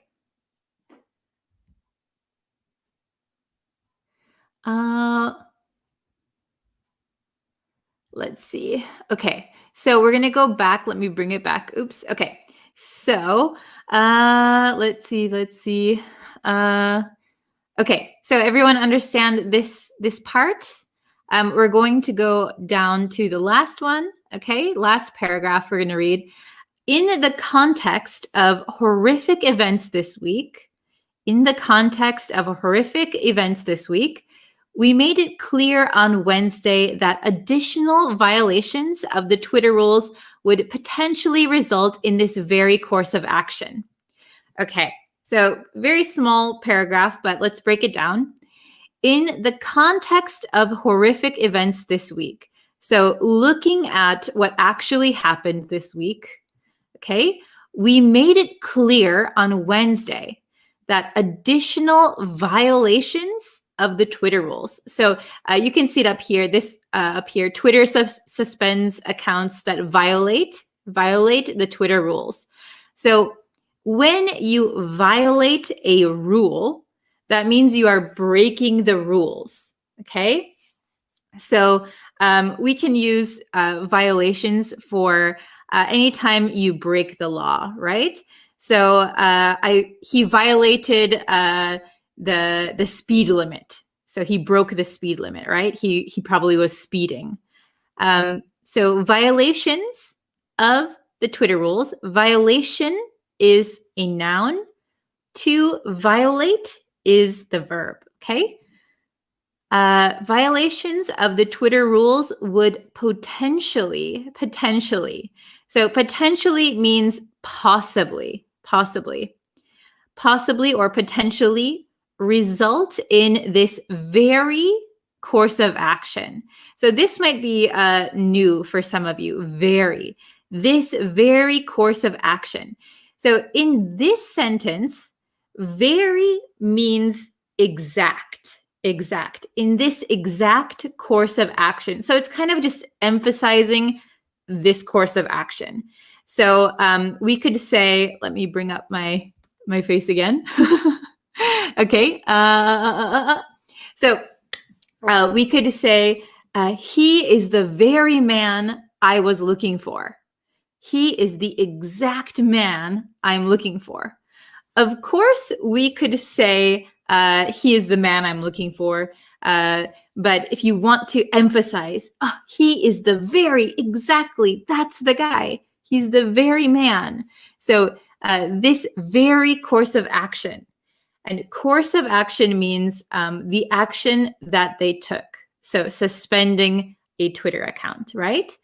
Okay, so, okay, let's see.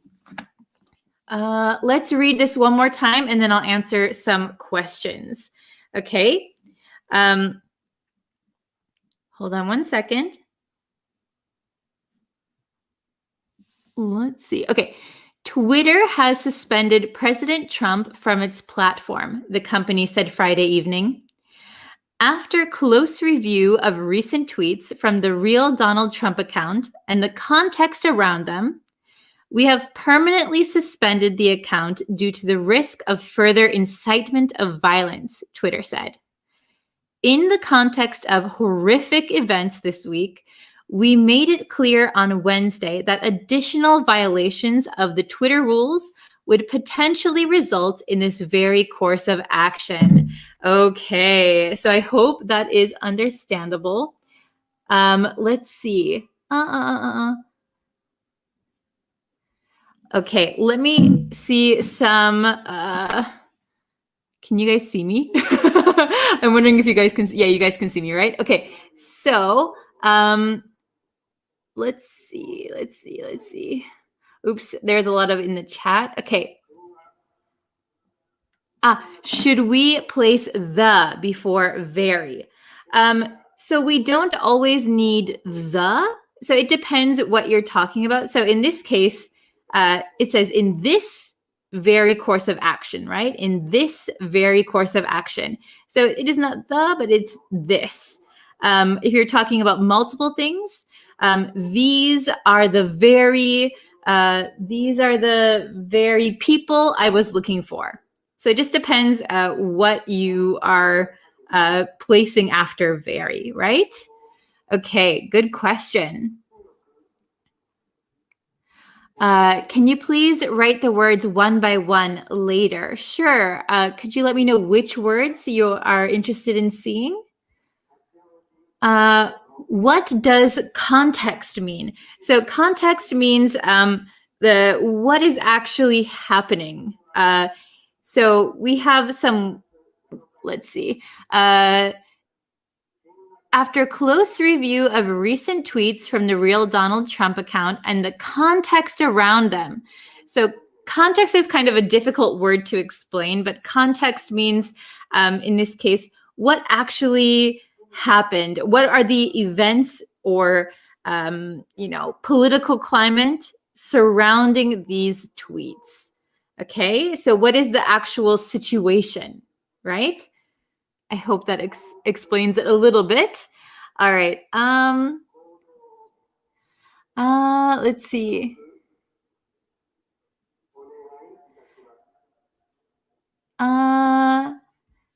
That means very equals this. So in this case, very means like exact. Very equals exact. So it's just placing emphasis on what you're talking about. So they could have simply said violations of the Twitter rules would potentially result in this course of action. However, they put very to mean exact, and it's emphasizing this course of action. Okay. Let's see. What is the opposite of suspend? That's a good question. So suspend means like you are prohibiting something, or you are what's the word I'm looking for? Temporarily stopping something. So the opposite of suspend, I guess, what would the opposite of suspend be? Like allowing something, or like, so for example, if I did something bad on YouTube, if I made a very terrible video on YouTube, I could get my account suspended. So the opposite, if you get your account suspended, maybe you contact YouTube or you contact Twitter, and then you want to get your account back. In that case, we would say reinstate. But that means once you got it taken away, and then you get it back, reinstate. But it's not really the opposite of suspend. It's just it's what happens after you've been suspended once. Okay. Resume. That is a good one, Nanda. Very good. Yeah, if you resume. So in my first example, the bridge suspended construction, temporarily stopped construction. Then you could use resume once it starts again. But if you're talking about like a Twitter account or a YouTube account or something being suspended, maybe you could get your account reinstated. But resume is a good one. Okay. Nice job. Okay, very good. So if you guys have more questions, please leave them in the comments. So let's see. I'll put my face up on the screen again. Oh my gosh, so big. Okay, so if you guys have any more questions, you can leave them in the comments. I have to get going, but I hope this was a little bit useful. Just looking at current events and like taking the news and using it as an English lesson, no matter your political belief or anything. It doesn't matter. Just we're going to use these current events for a learning, what do you call it? A learning situation, right?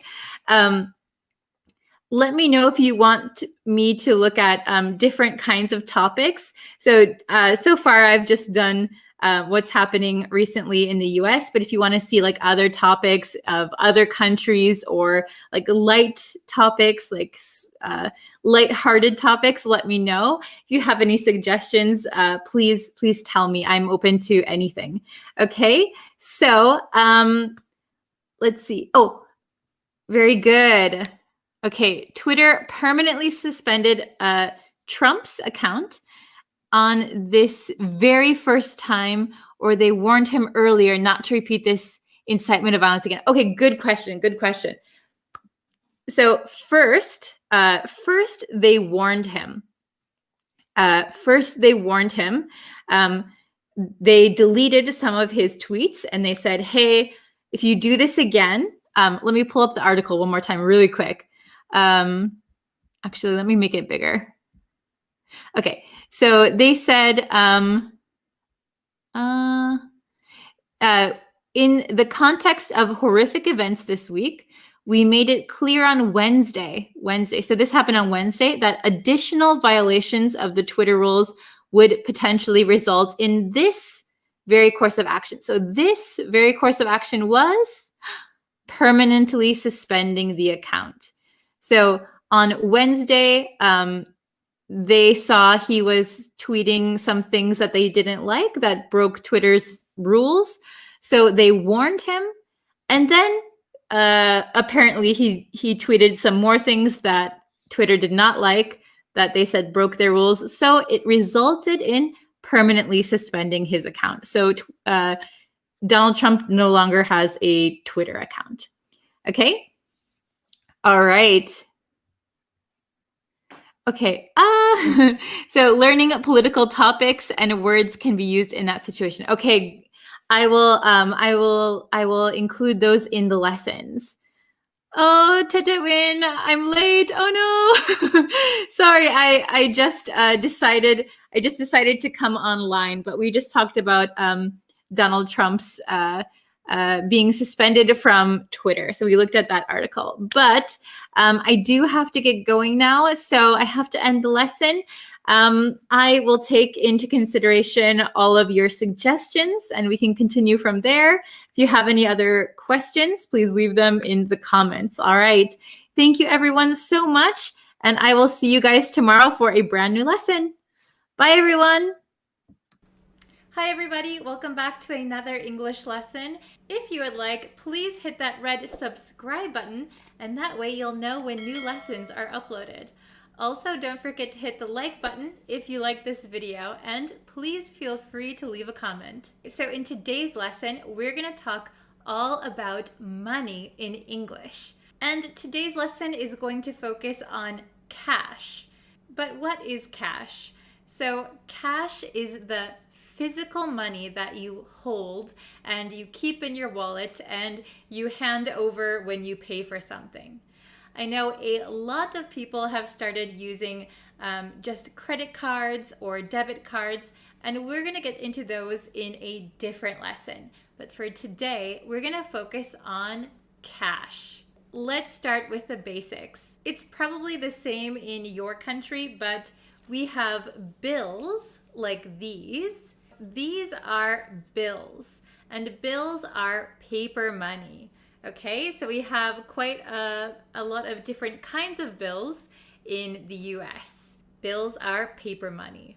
We can also call these dollars. Then we have smaller change. And in America, we have 4 different types of change, and we call them cents. So dollars and cents. So when you have a price like $5.10, the bigger money before the decimal is called dollars. And after the decimal, we call them cents. So 10 cents, $5. $5.10. Now let's get into the names of each specific coin, because in America we give them names. So just by looking at these coins, which one do you think is worth the least? And which one do you think is worth the most? This can be a little bit tricky because size doesn't necessarily mean value. Okay? Bigger is not always better in this case. Just by looking, you might think the smallest one is worth the least. But actually, it's the second smallest coin that is worth the least. The smallest coin, the 1-cent coin, is called a penny. So here we have a penny. We call this a penny and it is worth 1 cent. Here is the back. Next, we have the nickel, which is worth 5 cents.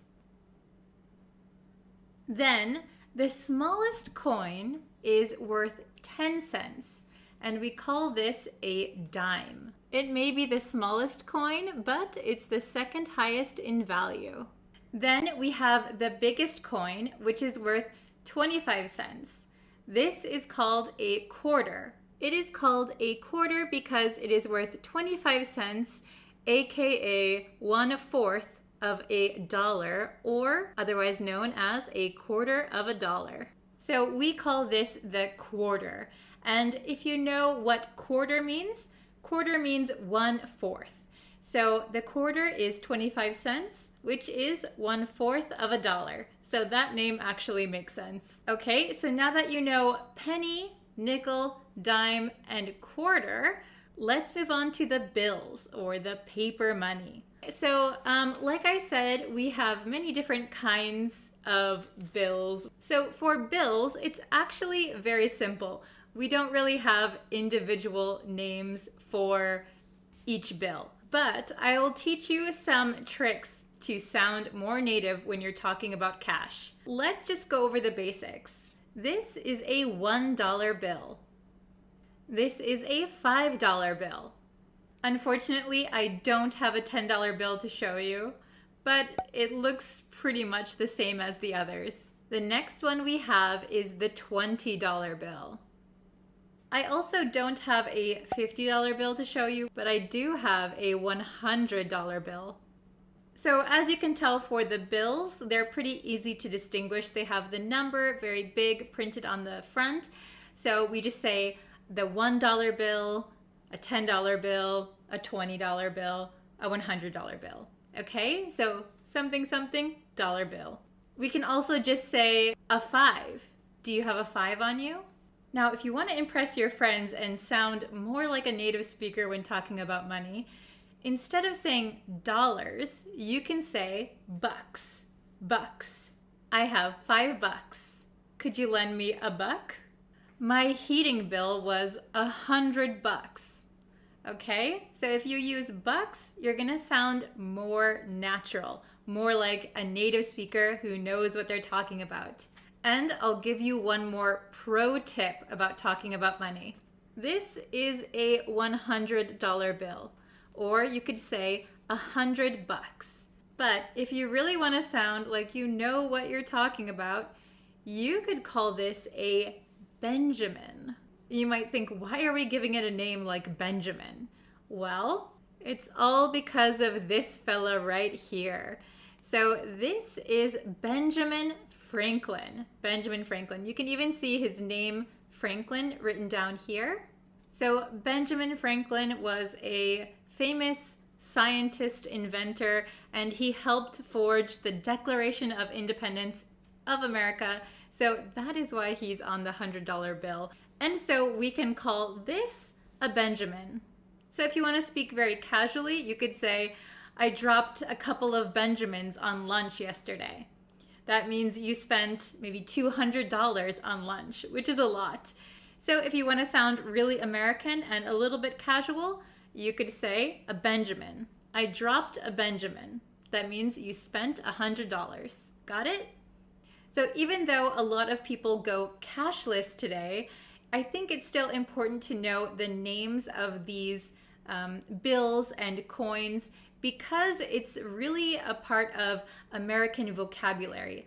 And we have a lot of idioms that have to do with money.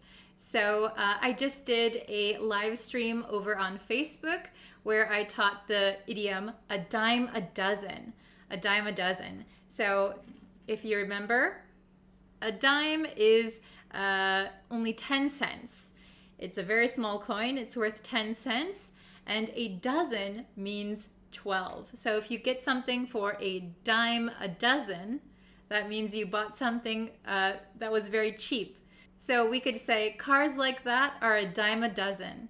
That means that kind of car is very common and it's not worth a lot of money. That car is a dime a dozen. So thank you for watching this video. I hope you found it helpful and I hope you are a little bit more confident to speak in English about money, especially cash. So please stick around for a short quiz at the end of this video and write your answers in the comments. Thank you so much for watching this lesson and I will see you in the next one. See you later, guys!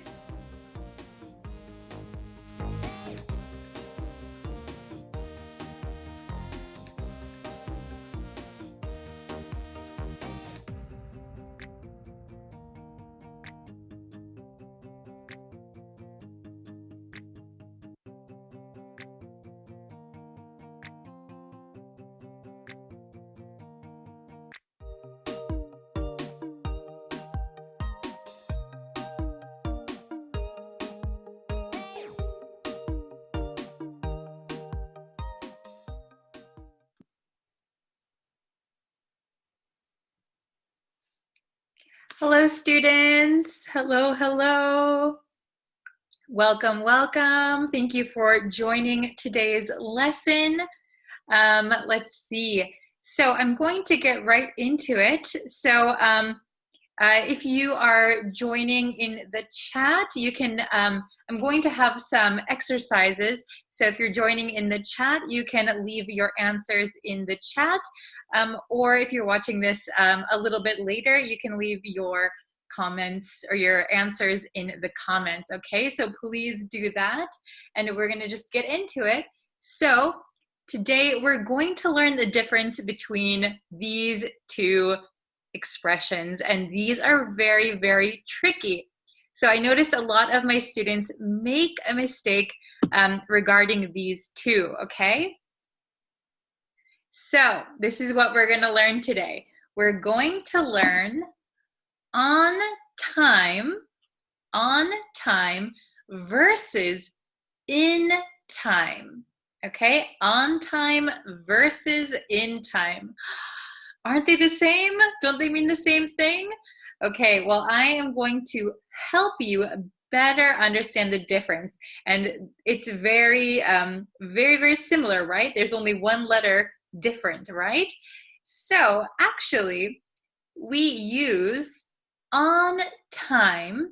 We use on time when we are at a certain designated time for an event.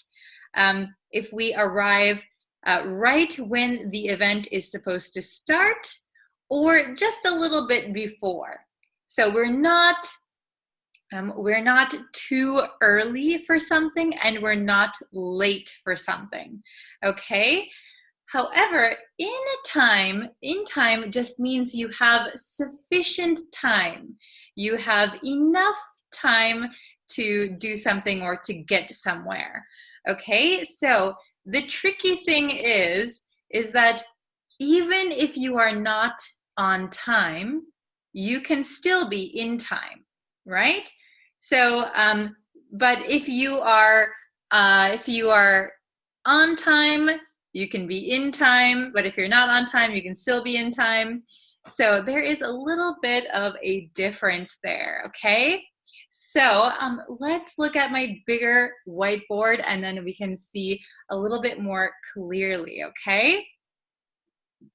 So if you can master on time and in time, you're going to sound a lot more fluent when you speak, and I think it's going to help your confidence because we use these quite a lot, especially in business or in everyday life, you're going to hear people use these all the time.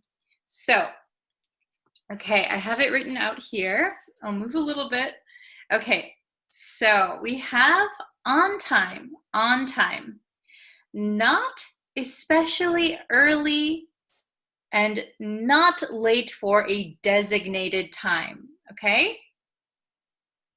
Not especially early, so you're not super early. And you're also not late for a designated time, okay? So, in time, what does in time mean again? Early enough before a deadline or cutoff, okay? Early enough. So even if you're in time, it doesn't mean you're on time, okay? Even if you're in time for something, that doesn't mean you are on time. So let's look at these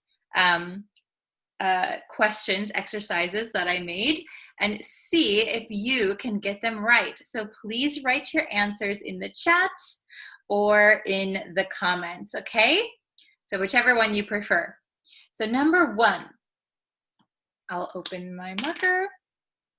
Okay, the meeting is scheduled for 9 a.m. So please be on time or in time.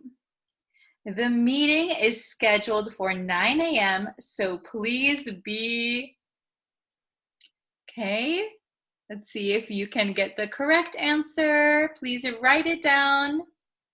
Okay, I'm going to write it. Ready? The meeting is scheduled for 9 a.m. So please be, what do you think the answer is? Please be on time. Please be on time.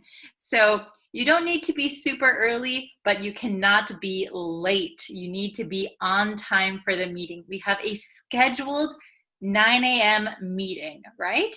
So please be on time. In time would sound like you got there just early enough before the meeting starts. So it's a very, very small difference, but in time sounds like you luckily got there just in time, right? So be on time. This is more prepared, right?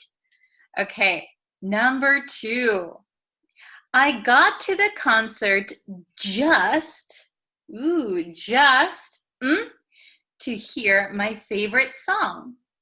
I got to the concert just to hear my favorite song.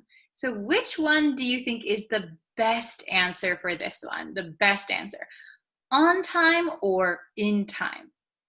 Okay, please write your answers in the chat, in the comments. Very, very good.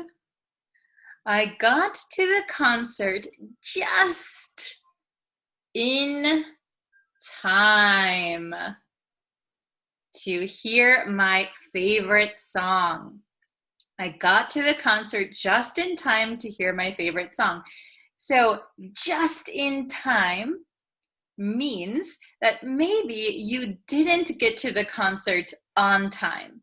The concert is supposed to start at 8 p.m., but I arrived at 8:30. So I was late for the concert, but I was in time to hear my favorite song. So maybe I missed a little bit of introduction or the first 30 minutes of the concert while they were preparing, getting ready, but I made it just in time to hear my favorite song, okay? So there probably was not a specific time that they said they were going to play their song, but I just so happened to arrive just in time to hear it. Okay, so number 3, I'm always, so this is regularly, I'm always for meetings. I'm always for meetings. Which one do you think? I'm always on time for meetings or I'm always in time for meetings. On time or in time? Which one do you think is correct? I'll wait for some answers. Okay. Okay, I'm going to give you the answer. I'm always on time for meetings. I'm always on time for meetings. So I'm never late for meetings. I'm always on time for meetings. Very good. And number 4, we have 2 answers here. So we're going to use both on time and in time, but we got to know which are we going to use. Okay, so I didn't get to school, but I arrived, to turn in my report. So turn in means to give your report or your homework to your teacher, right? So your teacher says, okay, everyone, turn in your report tomorrow morning at 9:30. Okay, so I didn't get to school, but I arrived, to turn in my report. Okay, is this a little bit tricky? Okay, I'm going to give you the answers. Are you ready?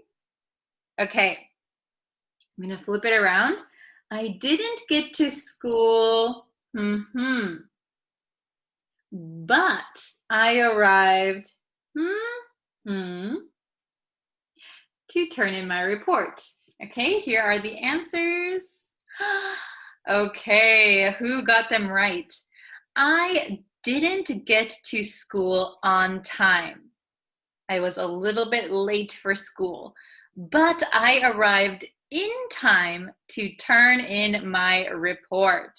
And I got marker on myself now. I didn't get to school on time, but I arrived in time to turn in my report. So this means that I didn't get to school on time. I was a little bit late.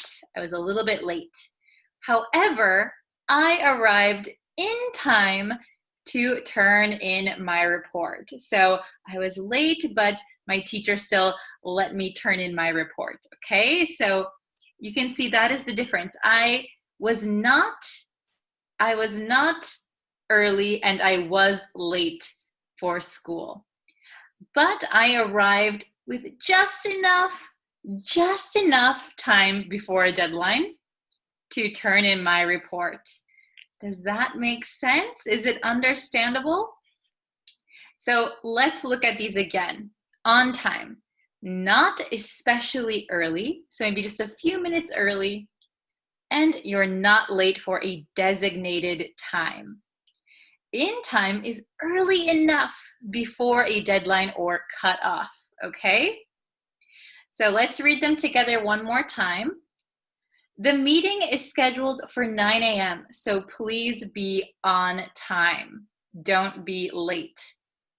Number 2, I got to the concert just in time to hear my favorite song. I was maybe a little bit late to the concert. So if you're a little bit late to something, you can't use on time, right? You're not on time. But I got there with just enough time to hear my favorite song. I got there in time to hear my favorite song. Number 3, I'm always on time for meetings. This is a regular occurrence. I am never late. I am always on time. And number 4, I didn't get to school on time, but I arrived in time to turn in my report. Okay? Does everybody understand the difference now between on time and in time? Okay? I hope it was understandable. If you have any questions, you can leave them in the comments, okay? And I will be sure to check them. All right. So thank you guys so much for watching.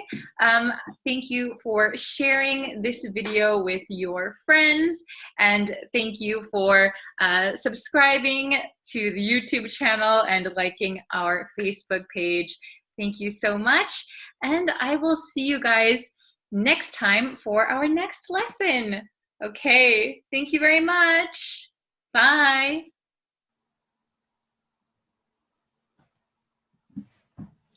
Hi, students. Hello, hello. How are you guys? Welcome again to today's live lesson. Thank you for joining me. So in today's lesson, we're going to be learning one interesting verb in English. But before we get into the lesson, if you guys haven't yet, and you would like to know when I post new lessons, when I go live, you can subscribe to me on YouTube. That is super helpful. You can like the Facebook page, of course, like this lesson and share it with somebody you know. Those are all really good things to help grow our community. So if you haven't done that yet, please do so. Thank you so much. Okay, hello everyone. Welcome. How's it going? Hello, Adriana, Joshua, Site, Navu, Davis, Nathaniel, Sumyat. Hope I'm pronouncing that right. Kosai from Myanmar. Hello from Nepal. How are you? Hello from Syria, Myanmar. Okay, hello everyone. So today we're going to be learning one interesting verb in English. Oops, let me just move my microphone. Okay, so we're going to be learning one interesting verb in English. I'm going to show you a sentence. I'm curious if you know what it means. Okay, so here we are. So it says, wow. I was floored. I was floored. Does anyone know the meaning of this sentence? I was floored. Okay. Oh, hello from India. Hello, hello. Okay, I was floored. So we're going to learn what this means and how to use it. I hope you're ready. Hello, Ali. Welcome. Okay. Hello from Vietnam, Bangladesh, Chicago. Okay, I was floored. So this is what we're going to be learning today. So what does it mean to floor someone? So believe it or not, floor can be a verb and it can have a few different meanings, right? So floor, of course, is, can you see my hand down there? The floor. So when you are floored, that means you are either so surprised, so shocked, or so confused that you don't really know what to do next. You can't really talk. So, you're floored. What? So you hit the floor because you are shocked. I'm floored. Okay, so that is the meaning to floor someone or to be floored. Okay, so I have some example sentences for you. All right, so to floor means to surprise or confuse. Now this is informal. Excuse my microphone. I'm probably touching it so much. Okay, so to surprise or confuse, to shock, to be shocked, it is informal, but you'll often hear people use it when they are really surprised. Okay, so number one, can you see this? The audience was floored when they heard her sing for the first time. The audience was floored when they heard her sing for the first time. So that means maybe they didn't expect her to sing so well, but she surprised everyone and sang extremely well. So everyone was floored. The audience was floored. Wow, she's so good. She's so amazing. I'm so surprised. Okay. How about number two? I was completely floored when they announced their divorce. Can you see this? I'll put it, oof. I'm sorry for my microphone. Okay. I was completely floored when they announced their divorce. Wow, I'm so shocked. I'm so surprised. I can't believe it. So maybe many people, when they heard the recentish news about Bill Gates and his wife, they are getting divorced. I was completely floored when they announced their divorce. Very shocking, very sad. Okay. Number 3, you're going to floor your parents when they see your tattoo. You're going to floor your parents when they see your tattoo. So you're going to shock your parents. Your parents will be like, oh, my daughter, my son has a tattoo. Oh my gosh. So you're going to floor them. So it could either be a good thing or a bad thing, right? So like number 1, the audience was floored when they heard her sing for the first time. This is probably a good thing. So they were really surprised. Wow, she's so good. She floored the audience. Maybe number 2, I was completely floored when they announced their divorce. That is more like shocking, confused. Oh my gosh, what's happening? Oh my gosh. Okay. So number 4 says, I was floored when blah, blah, blah. Okay. So let's think of some sentences together. Okay. So I was floored when da, da, da. Okay, I was floored when something happened. Okay, so remember it means surprised, could be a good thing, could be a bad thing, it could mean confused, shocked, amazed. Okay, so positive things and negative things. Okay, so let's see your examples. Please write them in the comments. I will put them on the screen. Okay, so I was floored when the government implemented lockdowns for the first time amid COVID-19 first wave. Yes, very good. I would just correct this sentence.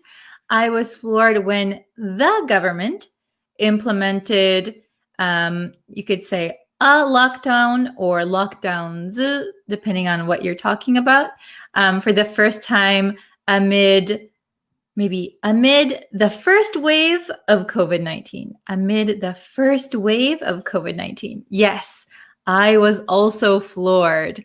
I remember when the schools were shut down. Oh, we have another one.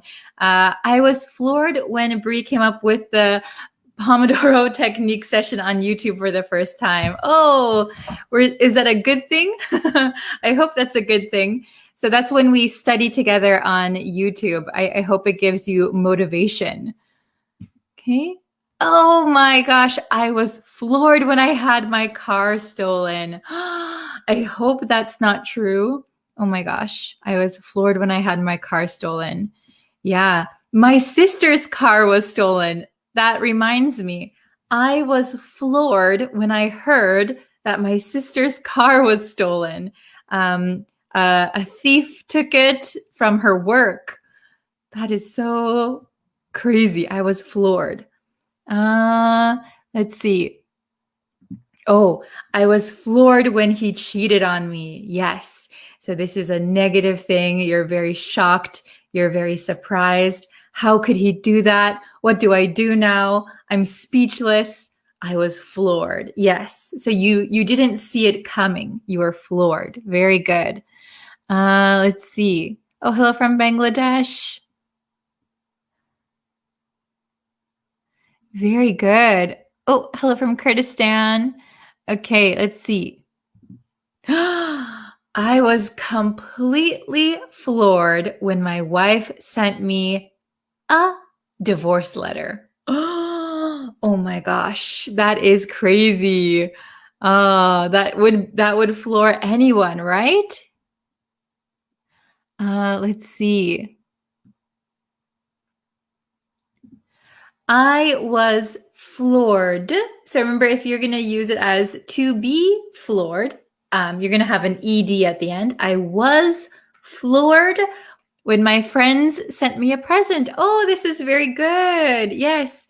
So if you weren't expecting anything, if you weren't expecting a present, you might be floored. Excellent. Very good.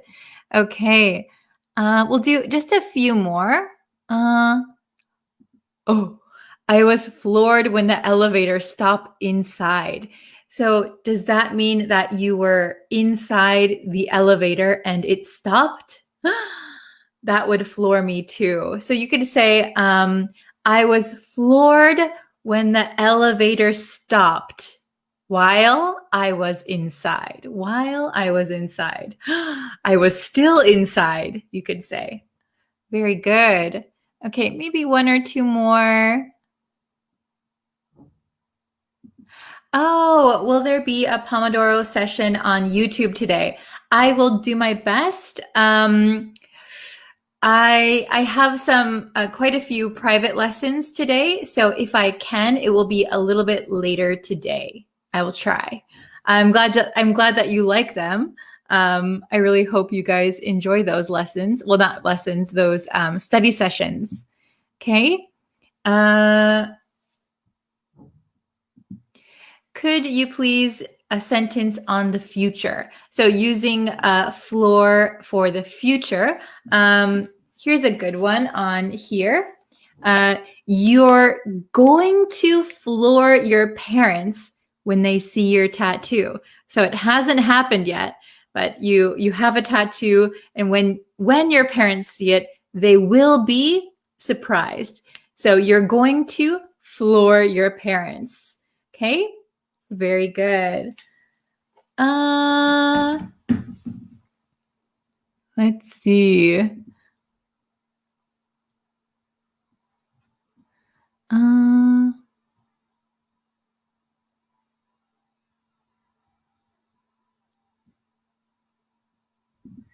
Oh, I'm glad it was a positive one.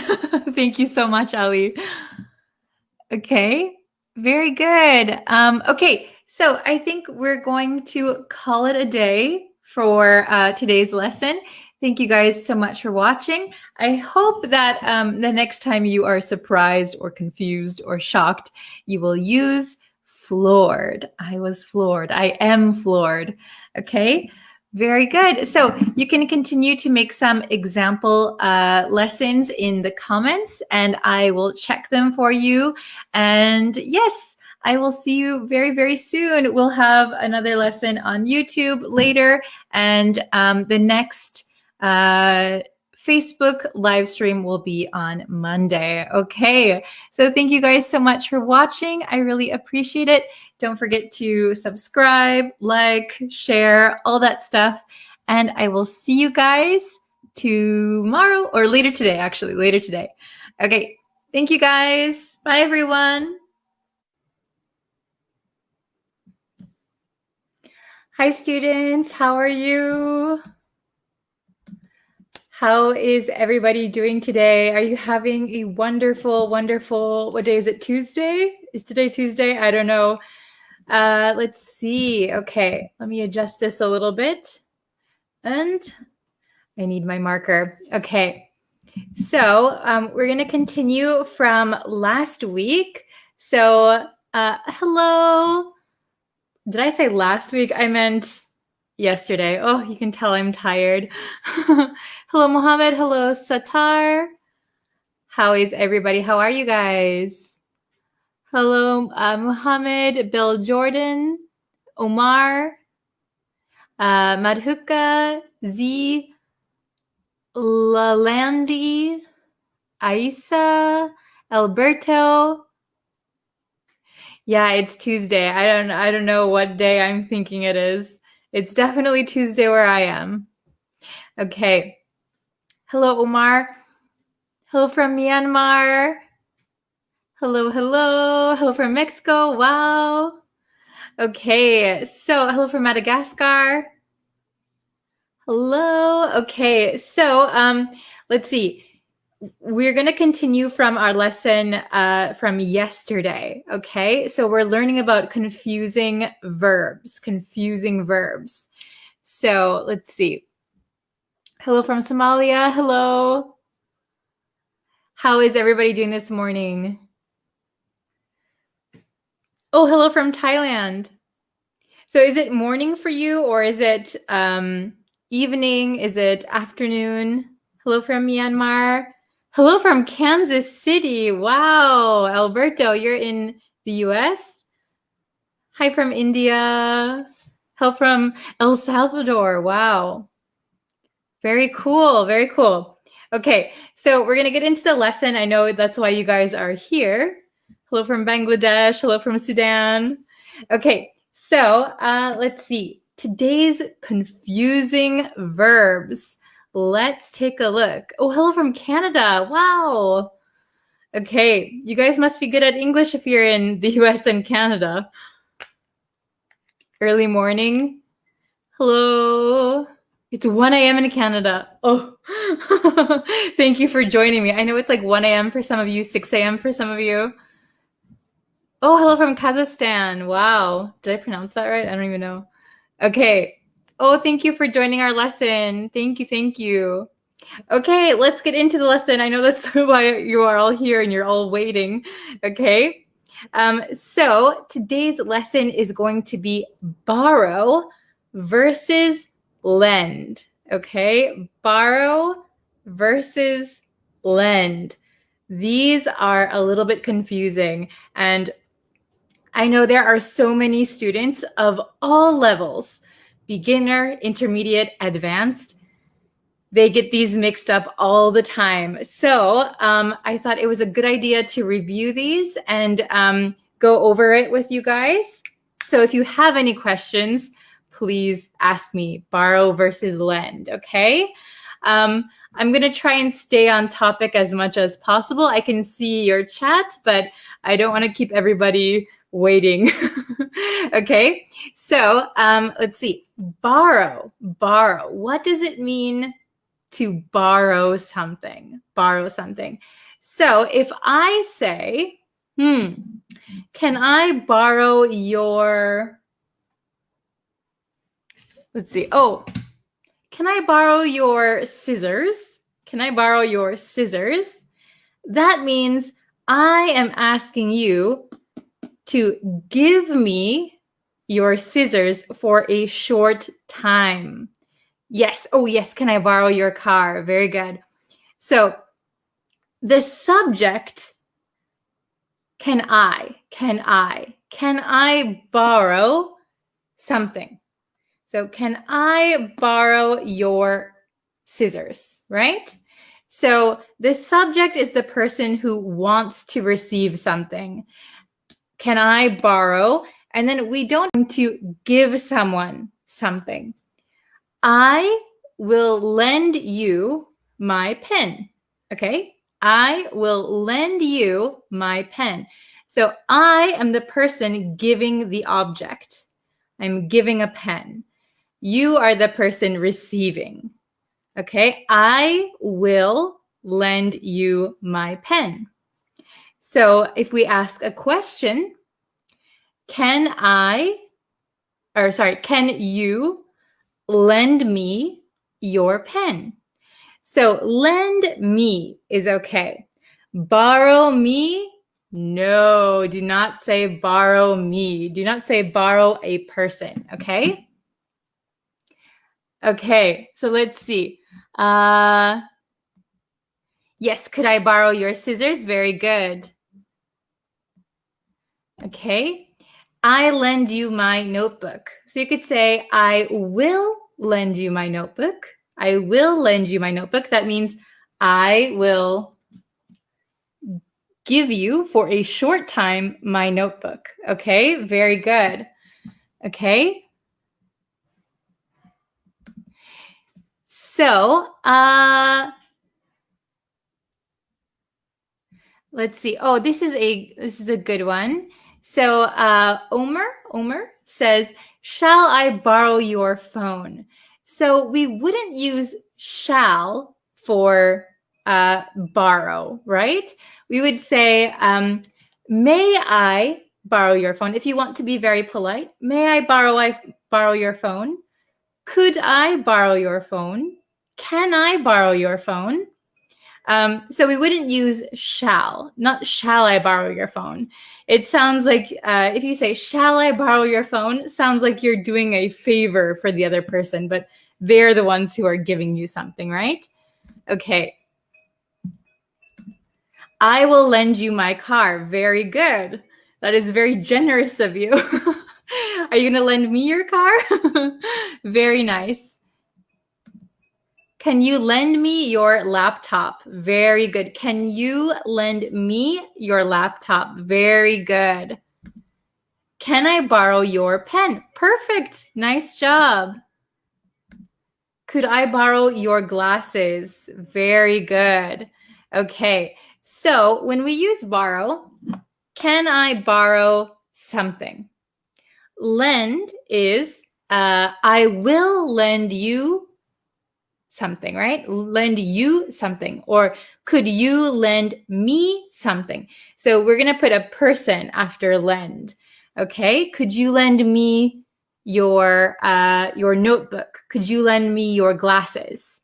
Okay. Could you lend her your homework for some reason? Okay. But borrow, we're not going to put a person after. We're going to put something. Okay. So it could be like your pen is okay, but we wouldn't say, I will borrow you, right? Or could you borrow me? We don't say that. Okay. So, could I borrow your bike? Can I borrow your bag? Very good. Very, very good. Okay. So let's get into the exercises. And I saw one. I'm just going to correct one more. Okay,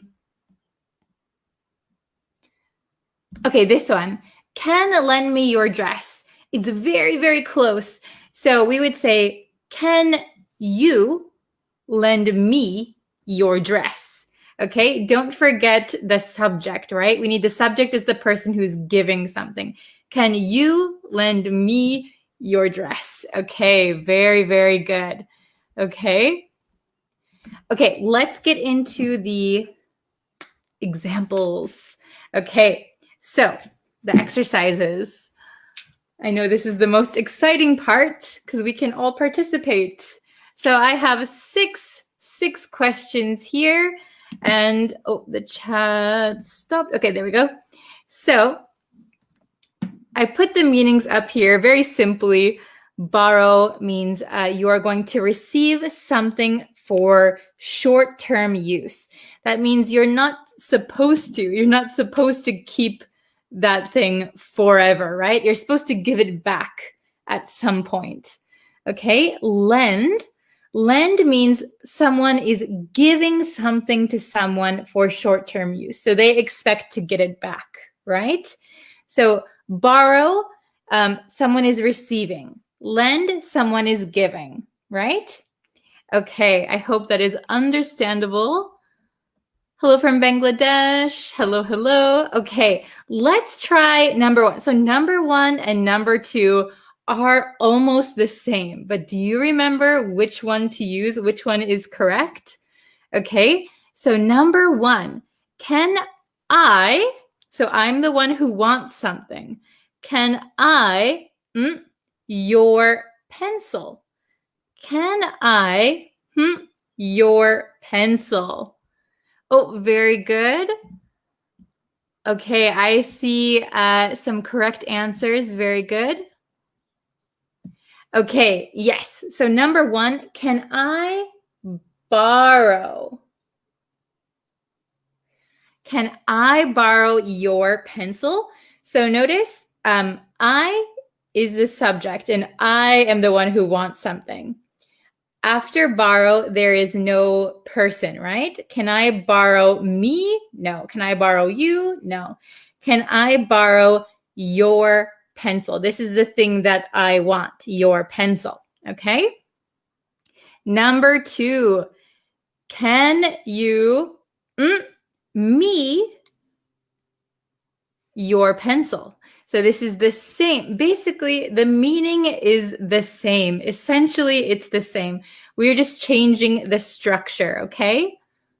Very, very good. So I see, let's see.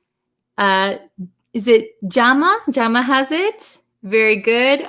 Omer, Aisha, Ahmed, Alberto, very good. Hit, very good. Okay, awesome. Okay, it's going really, really fast, but very good. So, can you lend me your pencil? Very good, everybody. Wow, very, very good. So, can you lend me your pencil? Okay, how about number 3? Number 3. I can you my coat if you're cold.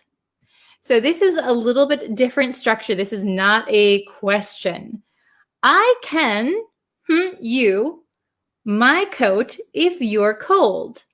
So here again, we have you right after. So what should it be? Oh, very good. Okay. Oh, I have there's somebody with a question. I'll get to it in just a second. So the correct answer, I see everybody's getting it, is can I lend you my coat if you're cold? Very, very good. And I saw a question. Oh, where did it go?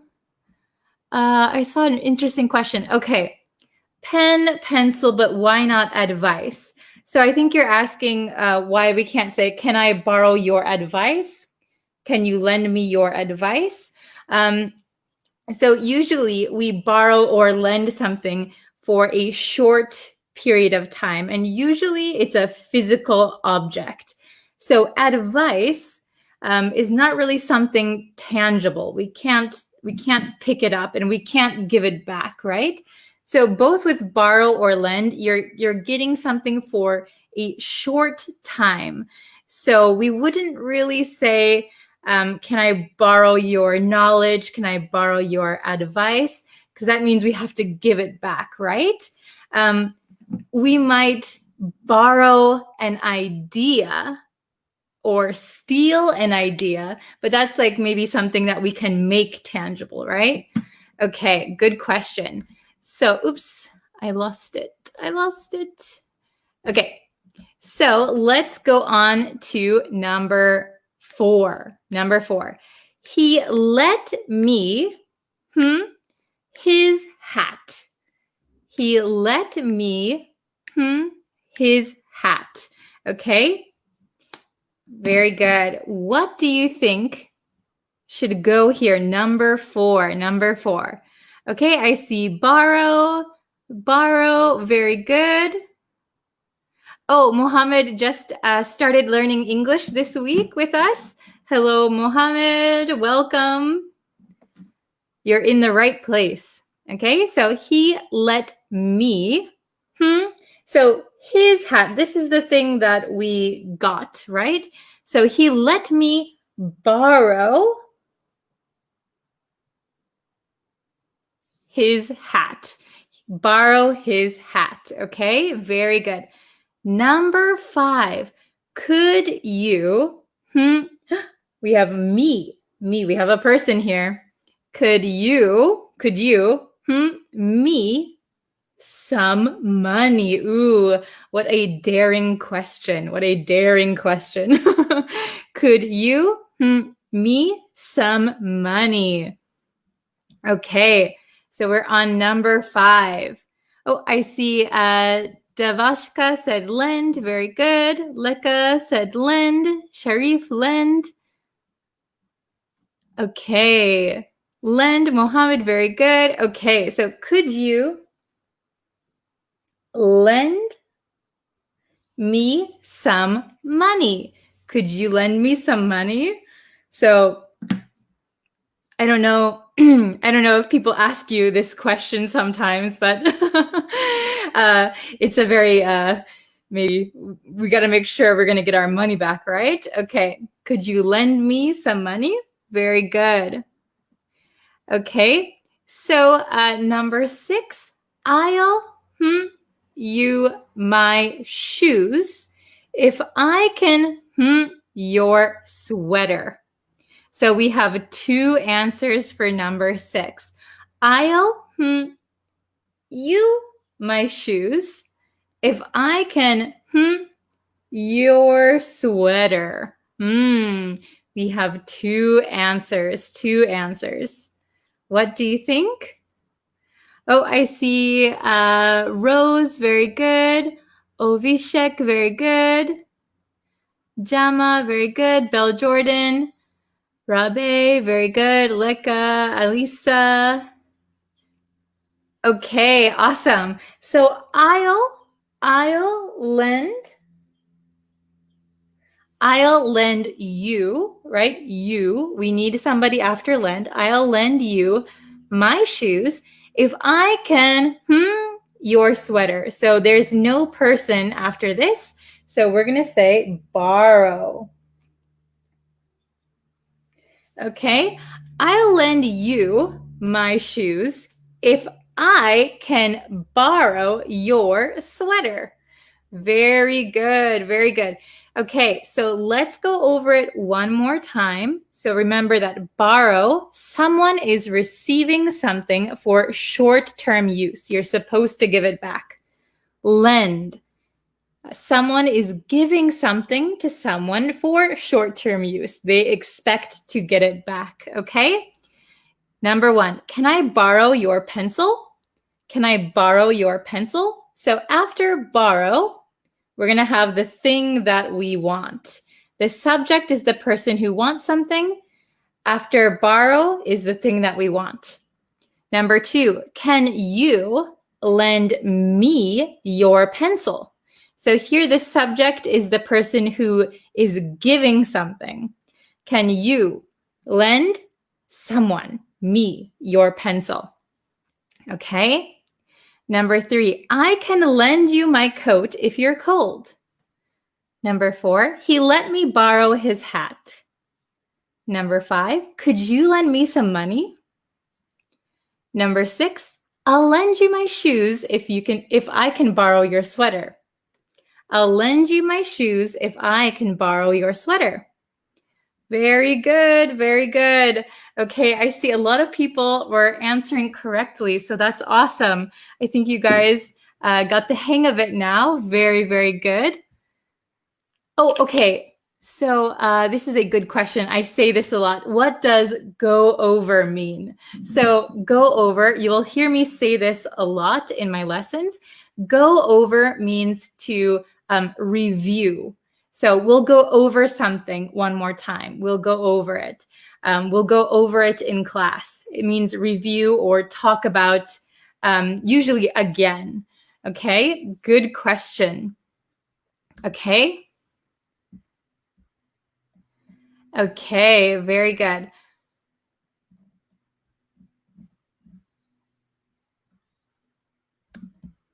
I'll lend if I can borrow. Yes, very good. I'll lend if I can borrow. So this is, you are kind of negotiating, right? Okay.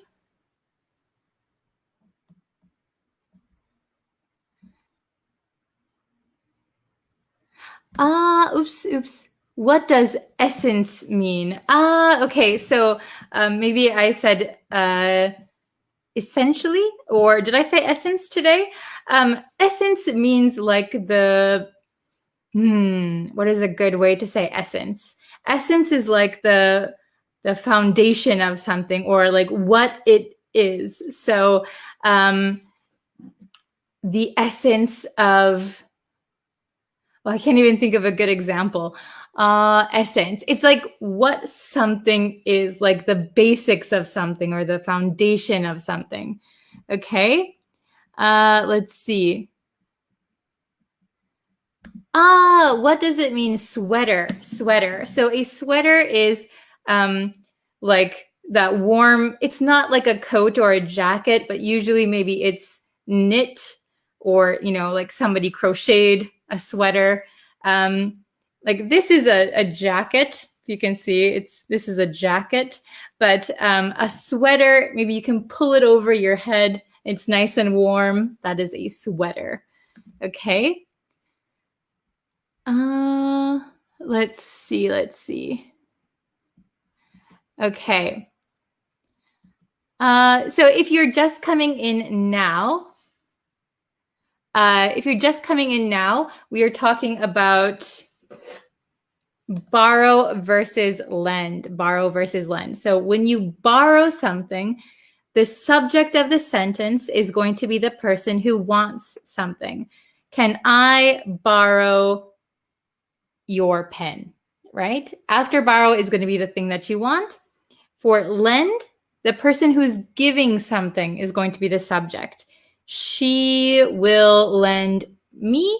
We need a person after lend. She will lend me her dress. Okay?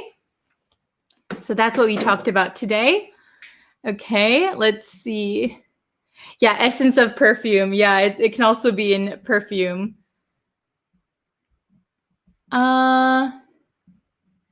Let's see. Oh, this is very good. I will lend you millions of dollars if I win the lottery. I will lend you millions of dollars if I win the lottery. But that means you expect to get that money back, right? Okay, very good.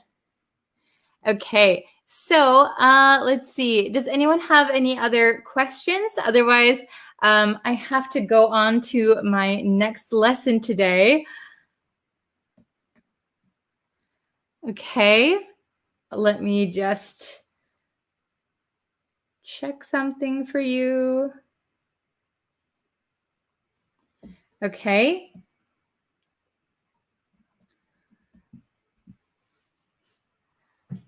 My question didn't entertain. Oh, sorry, did I miss your question? You can ask again.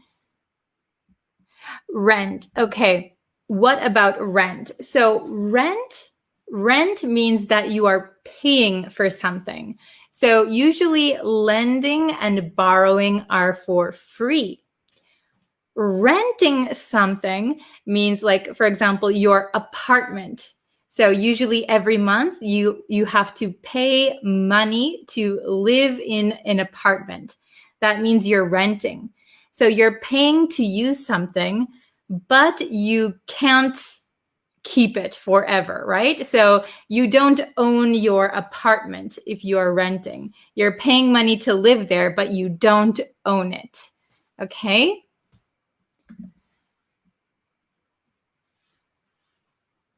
Okay. Okay, so if you have more questions, feel free to post them in the comments and I will try and answer as many as I can. I have to go on to my next lesson now, so thank you so much for learning with me today, and I hope this was a helpful lesson. I will see you guys again tomorrow for tomorrow's lesson. Okay. Oh, so what about a loan? So a loan, I'll answer this question really quick and then I have to go. But loan, okay? So what about a loan?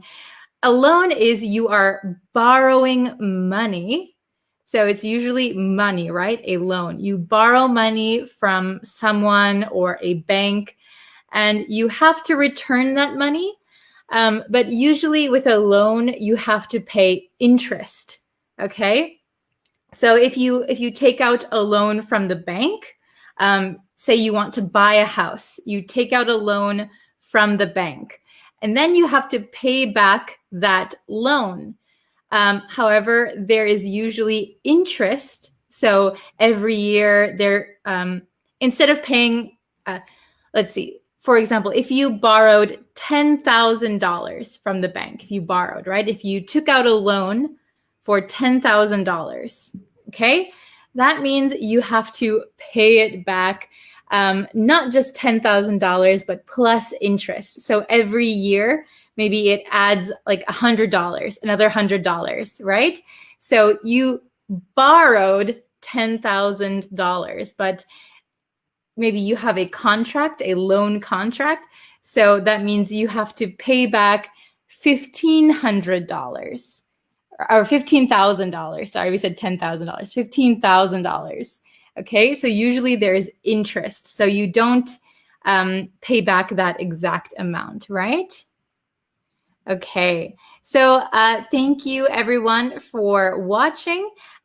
Please leave your comments down below. I also posted some other lessons recently on YouTube. So if you want to go and find those, you can. Okay, so I will see you all tomorrow, right? We'll see you for tomorrow's lesson. Thank you so much for watching. See you tomorrow. Bye. Okay, hi everyone. Welcome to another English lesson. So let's see. Today we're going to talk about common English grammar mistakes. Common English grammar mistakes. Okay, so I'm going to ask for your participation. Okay, I want to see if you guys can correct the grammar mistakes on your own first. Okay, so looks like some people have joined. Thank you and hello. Okay, so thank you for joining the live stream. We're just starting, okay? So we're going to look at common grammar mistakes today. Common English grammar mistakes. So I need your help. I need your participation, okay? Let's correct the mistakes together. Oh, hello. Hi, thank you for joining. I love seeing you guys in the chat. Thank you. Okay.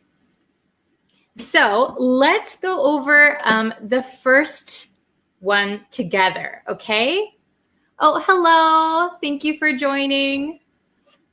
Okay, so I have 4 sentences, and each sentence has a grammar mistake. So I want you to help me correct them, okay? Hello, everybody. Okay. So I have our sentences here. Okay, we're looking for grammar mistakes. So number 1, can you read this? I must to call him later. I must to call him later. Can you guys find what is wrong? What is the mistake in this sentence? So can you write it in the comments? I must to call him later. What is the mistake? I must to call him later. Does anybody know? Oh, thank you. Oh, very good. Do you pronounce your name Sarah? Very good. The 2. Yes, MD. Very good. 2. Very good. Hello. So, I dropped my marker cap, but that's okay. So some of you, yes, 2 is wrong. Very good. So when we use the word must, we don't need the word to. So just cross this out. Can you see that? I must call him later. I must call him later. Very good. So if you want to change must, you could say I have to. Oops. My handwriting is not good. I have to call him later. So if you want to use to, you can say I have to call him later. But if you're using must, I must call him later. No to. I must call him later. Very good. Okay, number 2. Let's go on to number 2. What I can do for you. What I can do for you. Where is the mistake in number 2? Oh, Kevin is very fast. Very good. Okay, so what I can do for you as a question, we have the wrong order here. We have the wrong order. So it's not what I can do. It is what can I do for you? What can I do for you? Okay, so we're going to change these around. What can I, cross this out. What can I do for you? Very good, very good. Yes, arrangement problem. Yes, very good. You guys are so smart. What can I do for you? Okay, very good. You guys are so good. All right, let's look at number 3. I'm looking forward to go there. I'm looking forward to go there. Where is the mistake here? Where is the mistake in number 3? I'm looking forward to go there. Do you see a mistake? What do you think? Number 3. Oh, yes, very good. The word go is incorrect. Sarah and MD are very, very fast. Very good. So I'm looking forward to go there. So a lot of students make this mistake because they think the ing in looking is enough, but it is not enough. I'm looking forward to, we need going. Going. We need to add that ing. I'm looking forward to going there. I'm looking forward to seeing you. I'm looking forward to watching the movie. Very good, very good. Okay, number 4. This one is a little tricky. So if you can see number 4, it says, I'm used to wake up early. Let's get it there. Ooh. I'm used to wake up early. Where do you think the mistake is? I'm used to wake up early. Can you write what you think it should be in the comments? This one is a little bit tricky. Oh, thank you. I'm used to wake up early. Oh, very good. So Sabit said, I used to. That is correct. So actually, oh, very good. Waking up, yes, very good. So actually, for number 4, there are 2 ways that we can correct this sentence, but it changes the meaning, okay? So if you want to say you woke up early all the time in the past, but you don't wake up early anymore, you could say, take off the M, apostrophe M. I used to wake up early. I used to wake up early, but now I sleep in late. So that is one way to correct this sentence. The other way, it changes the meaning. So it can mean, I'm used to waking up early. I'm used to waking up early. That means you have become accustomed to waking up early. Okay, so there are 2 ways we can change this one. Okay, so you could say, I'll just put these in parentheses. I used to wake up early. Perfect sentence. It means in the past, you woke up early. Now you don't wake up early. Or we could change this to waking up. I'm used to waking up early. That means I've become accustomed to it. Okay? Very good. Do you guys have any questions on these 4 words? Not words, 4 sentences. So in the first one, I must call him later. No. I must call him later. No to. Or we can change it to I have to call him later. Okay, number 2, what I can do for you. So this is a question. And so the order of these words is incorrect. What can I do for you? What can I do for you?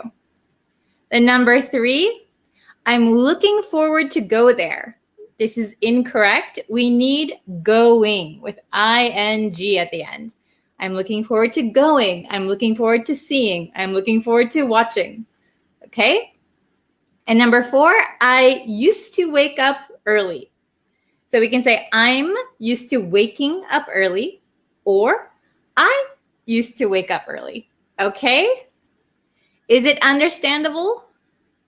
Very good. I am used to singing in the bathroom. Oh, very good. You're used to singing in the bathroom? So that means you do it all the time, right? I often sing in the shower. I'm used to singing in the shower. Very good. So if you guys have any other grammar mistakes that you want to focus on, please write them in the comments. You can ask questions. You can try to make sentences with the grammar that we looked at today, and I'll tell you if they're right or wrong. Oh, I usually wake up early. Yes, that is also a correct sentence. I usually wake up early. I usually wake up kind of early, and I hit the hay around 11 p.m. Do you guys know hit the hay? We did a lesson on that earlier, a few weeks ago, I think. So if you haven't seen that lesson, you can go check it out too. Also, let's see. There's a free grammar quiz that I posted. It's the pinned comment on the Facebook page. So if you haven't taken the grammar quiz, please go check that and see how well you do. Oh, I see. You want me to repeat the third one? Yes, of course. Okay. So,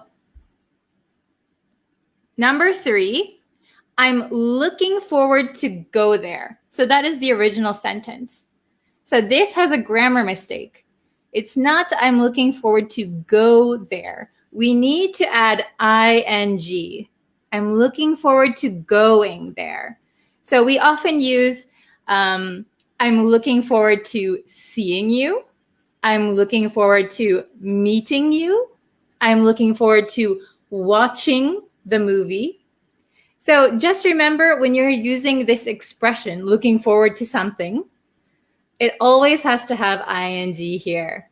Okay? Is that understandable? So if you've come in late to the lesson or you want to review, I'll leave the lesson on the Facebook page so you can watch it anytime. Okay? I really appreciate it. Thank you. Okay. Oh, conjunctions. Yeah, maybe that is a good one to try. Yes, the idioms are interesting. So if you want to learn more idioms, you can ask for more idioms. If you want more grammar lessons, we can do more grammar lessons. Okay. Okay, you want a class about clauses. Sure. Okay, very good. So I'll take into consideration all of your suggestions, and then we can try and make more lessons together. All right, thank you guys for joining this lesson. I will see you in the next one. Go check out the YouTube page, and if you can, maybe invite some people to like this page. That's really helpful. And if you can share some videos, that also is really helpful. And it lets me know that you like the videos and you want to see more. Okay, thank you guys so much. I'll see you in the next lesson, hopefully tomorrow. Okay? Thank you very much. Bye-bye. Hi, everyone. Hi, guys. Welcome. I will just wait for like a few people to get in here before I start the lesson. Oh, if I move my mouse around, the sizing of everything changes, so I won't do that. Okay, so today's lesson, we are gonna learn stick to. We're gonna learn stick to. So do you know how to use stick to? This is very, very useful. Does anyone know what stick to means? Let's see. Oh, I don't think anybody knows what it means. Stick to. So I'm not talking about like gum is sticking to your shoe. I'm not talking about that. This is a different way to use stick to. Okay. So let's look at the meaning first.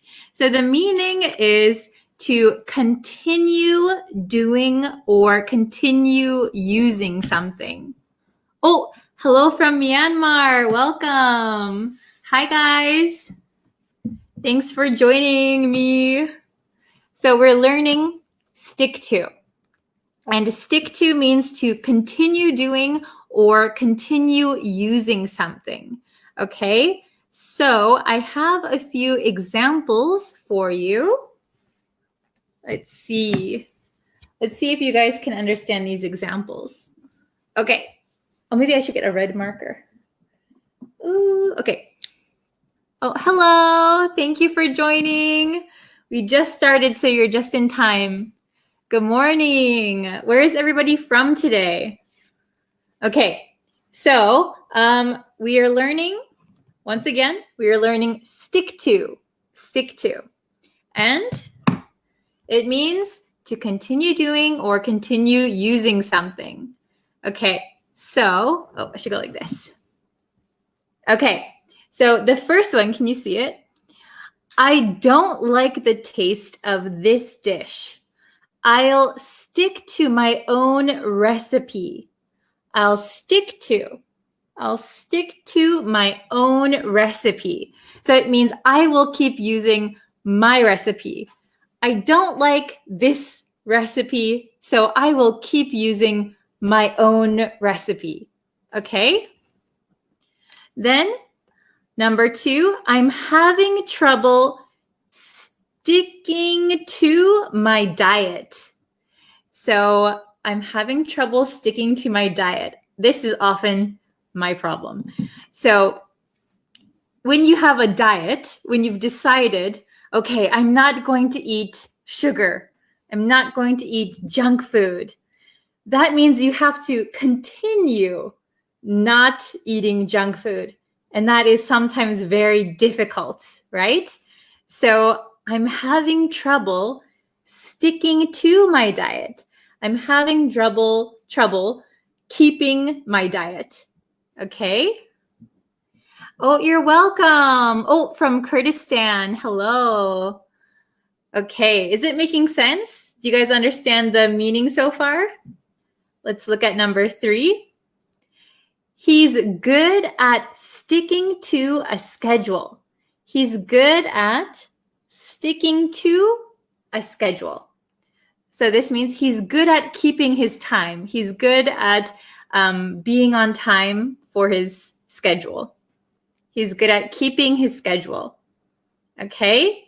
And the very last one, please stick to the script. So maybe somebody would say this to an actor or something. So if you know what a script is, so a script is what an actor uses for their lines in a TV show or a play or a movie. So some actors like to go off of script and say what they want to say. They'll say their own lines. But maybe the director would say, please stick to the script. Please only use the script. Don't add your own words. Okay? Oh, you're catching up now. Okay. So if you just got here, we are learning stick to. Stick to. I'll say the meaning one more time. It means to continue doing or using something. So I'll read these examples one more time at a quick speed, okay? I don't like the taste of this dish. I'll stick to my own recipe. I'm having trouble sticking to my diet. He's good at sticking to a schedule. Please stick to the script. Okay, so stick to. If you know the original meaning of stick to something, like glue is very sticky, right? So if you glue 2 pieces of paper together, they're not going to go apart. So stick to a schedule, stick to a diet. You don't go off of the thing that you decided to do. Okay, does anyone have any questions? I think, how much time do I have left? Ooh, I have just a few more minutes, but if you have a question, I can answer it really quickly. And if you can, please try to use stick to in a sentence. Try to use stick to. You can leave it in the comments even after this live is finished, and I'll try and check them. I usually am able to check them pretty soon after stick to. Okay, maybe I can type one in the comments right now. I'll stick to live streaming. So I'll stick to live streaming. Put that in the comments. My computer is a little bit slow today. I'll stick to, that's a good one. I'll stick to my workout routine. Stick to my workout routine. Okay? So that means that I will keep doing it. I decided something, so I will keep doing it. Or I like something, so I'll keep using it. Okay? Very good. So thank you guys, everyone who joined. Thank you so much. If you want to, you can share this video when it's on the Facebook page if you want. And if you could like the Facebook page, that would be really, really helpful. It helps me a lot. And if you would really like to, you can go and subscribe to the YouTube channel. We have over 1,000 subscribers, which is really awesome. And I'm working on a new lesson. I hope it will be out this week, I hope. My computer is being a little bit slow, so that's why it takes some time to get the lessons out recently. But okay, thank you guys so much, and I'll see you in the next lesson. Bye.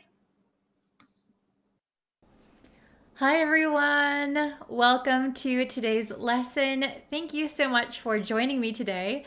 Before we get into today's English lesson, if you haven't yet, please consider subscribing to the YouTube channel. You can hit that big red button that says subscribe.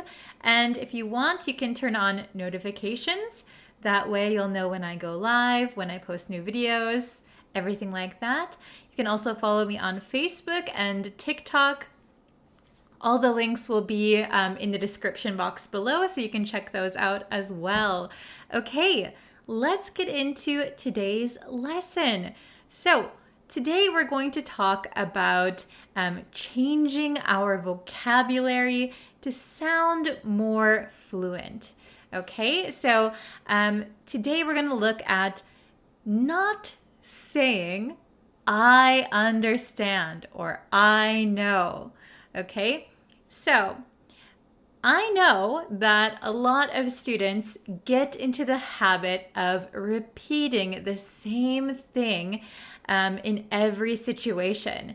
So it's really easy and comfortable for you to use words that you have been using for a long time, like I know or I understand.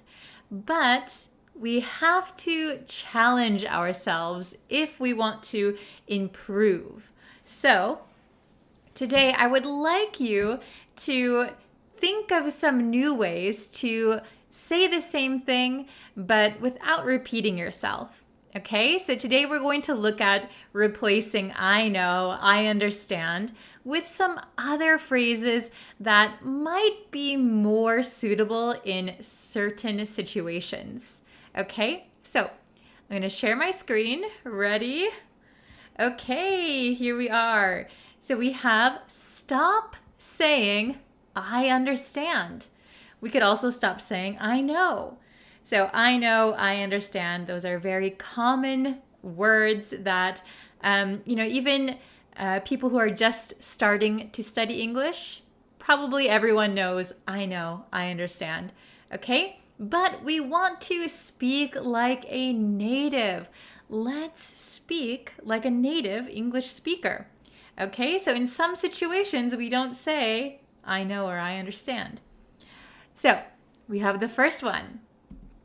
Okay, very good. The first one is informal. So we can say this with our friends or our family members. It's quite casual. So we can say, I get it. I get it. I get it. Okay? You can look at these examples. Could you explain it one more time? I don't get it. So if you say, I don't get it, it means I don't understand. But a lot of the times when we want to ask a question, it's a little bit strange to say, I do not understand. Okay? especially if you're speaking with friends or your family or someone you've known for a long time. It's a little bit strange to say, I do not understand. It sounds a little bit too correct. So if you can replace it with, I don't get it, that is going to sound very, very natural. Okay, so remember, this is informal, it's casual. You probably won't see this on a test, but I guarantee you, every American talks like this, okay? Another way you can express it is, do you get what I'm saying? Do you get what I'm saying? So sometimes when I give English lessons like this online, when I have live English lessons, I like to ask my students, do you get what I'm saying? Or if I explain something that's a little bit complicated, I might ask, do you guys get it? Do you get it? That means, do you understand? Okay, do you understand? Do you get it? Do you get what I'm saying? Okay, very good. Let's go on to the second one. This one is also very, very informal. Informal, okay? So this one is very close to the last one. We're going to say getcha or gotcha. Gotcha is past tense. Getcha is present tense. Okay, so these words, getcha, gotcha, they're not really official words, but we do write them like this. We do write them. They're informal. Again, you probably won't see these on an English test, but I guarantee you, every American will say getcha or gotcha. Okay? So, like the last one, do you get it? Do you get it? This one is combining get you. So if I say, I get you, it means I understand you. But here we say it really quickly. So we say, I getcha or I gotcha, because you often gets shortened to ya, ya. I get ya, I getcha, I getcha. I got ya, I gotcha. Okay, so that's the origin. So let's look at my examples. I don't want you borrowing my clothes without asking me first. Okay, gotcha. So when you say, okay, gotcha, it means I understand what you're telling me. Okay, now I understand that I can't borrow your clothes without asking first. I need to ask first. I gotcha, I gotcha. Okay? The next one, very simple. Do you understand? Yeah, I gotcha. I gotcha. I understand. Okay? So those are the informal ones. Getcha, gotcha, I get ya, I get it. Okay? Very good. The next one is not informal. Not informal. So you might understand this word. You might recognize this word. We have recognize. Recognize. Be careful with the pronunciation. It does have an O here, but we're going to pronounce it recognize. Recognize, not recognize, okay? Recognize, recognize. All right? So I recognize that you have had a difficult time. So sometimes recognize is similar in meaning to understand or know. So in this example sentence, I recognize that you have had a difficult time. I understand. I know you have had a difficult time. Okay? Next example. She didn't recognize that she had made a huge mistake. She didn't recognize. So she didn't know. She didn't know that she made a huge mistake. So here we can also say recognize. She didn't recognize her mistake. Very good. This one can be used in any kind of situation. You might see this on an English test. It is not informal. Next one is very similar. Realize. Realize. Do you realize what you're doing? So you might hear this, you might hear English native speakers talk like this. Do you realize what you're doing? Do you realize what you've done? It means, do you understand? Do you know what you're doing? Okay? He realized his error at once. He realized his error at once. So he understood his error, his mistake, and at once means right away, immediately. He made a mistake and then he understood, he realized he made a mistake right away. Okay, very good. The next one is grasp, grasp. Okay, I used to wonder why my parents couldn't grasp technology. Grasp. So the meaning of grasp, there are two meanings.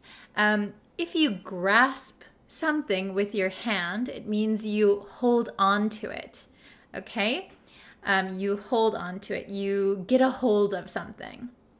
So when we use grasp in this sense, to know or to understand, it means with your mind to completely understand something. Okay? I used to wonder why my parents couldn't grasp technology. Okay? Do your parents grasp new technology? I know for my parents and my grandma, they don't really grasp all of the new technology, but they try, right? They try their best. Do you grasp the severity of your actions? Do you grasp, do you understand the severity of your actions? So if you know the word severe, severity is the noun, severity. So something is very serious. Your actions are very serious. Do you understand that? So, for example, a severe action could be driving a car after drinking alcohol. Maybe if a police officer stopped you, the police officer pulled you over to the side of the road. Sir, were you drinking? Ma'am, how much you had to drink tonight? They might say, do you grasp the severity of your actions? Do you understand that this is very severe? This is very dangerous. Okay, do you grasp it? Very good. Okay, the next one is acknowledge. Acknowledge. Okay, he acknowledged her hard work. So acknowledged, here we're going to use it that he understood that she worked hard. He knows she works hard. So he acknowledged her hard work. Okay? Do you acknowledge that you were wrong? Do you acknowledge that you were wrong? So do you understand and accept that you were wrong? Okay? Do you acknowledge that you were wrong? Of course, we can say, do you know that you were wrong? Do you understand that you were wrong? But when we use the word acknowledge, it has the meaning of understand and know, but also accept. Accept something. So do you acknowledge has a little bit of a different nuance than do you know, do you understand? Okay, we're also accepting something. Okay, very good. The next one is comprehend. Comprehend. Okay, She couldn't comprehend why he was mad. This is very close in meaning to understand. We could also put grasp here. She couldn't grasp why he was mad. She couldn't comprehend why he was mad. So here, if we say someone can't comprehend something, it means they have no idea. They can't understand something. They just don't know. Okay, she couldn't comprehend why he was mad. Next example. It took me a while to comprehend what was going on. So it took me some time, it took me a while to fully understand what was going on, what was happening. Okay, it took me a while to comprehend what was going on. Very good. Okay, so we learned 7 new ways to say I understand or I know. So, really quick recap. I get it. I get it. Informal. Do you get what I'm saying? Did you get this lesson? Do you get it? Means do you understand? Getcha, gotcha, very informal. So for example, if someone says, please wash your hands before you eat dinner. Okay, gotcha, gotcha. Very good. Number 3 was recognize, recognize. Do you recognize your mistakes? Number 4 is realize. Do you realize what you're doing? Number 5 is grasp. Grasp. Grasp means fully understand something. Grasp. Then we had acknowledge. Acknowledge means you understand and you accept something. Okay? It has a little bit of a deeper meaning than just understand. Okay? And then we have comprehend. So comprehend, again, means fully understand something. So similar to grasp. Okay? Very good. We have 7 new words that you can use instead of I know, I understand, I know, I understand. Okay? Having a variety of vocabulary is going to help you sound more fluent, understand what people are saying, and I think it's going to help you if you are trying to get a good score on the TOEIC, the IELTS. If you have any speaking tests with your tests, it's good to learn new ways to say something because they do look for repetition. If you're repeating those simple, easy words that you know. So if you know the nuances between them, you're going to be able to have better conversations in English. Okay, very good. So please, in the comments, write some example sentences. Try to do at least 1 or 2. If you're a really good student, you could write 7 example sentences. That would be so amazing. I would definitely look at yours. Okay, so if you can write some examples, try and practice and use them. See if you can get used to them. Okay, and then try to use them in conversation as much as possible. All right, thank you guys so much for watching today's lesson. If you have any lesson suggestions, you can also comment them down below. And yeah, I will see you in our next lesson. Thank you, everyone. Bye.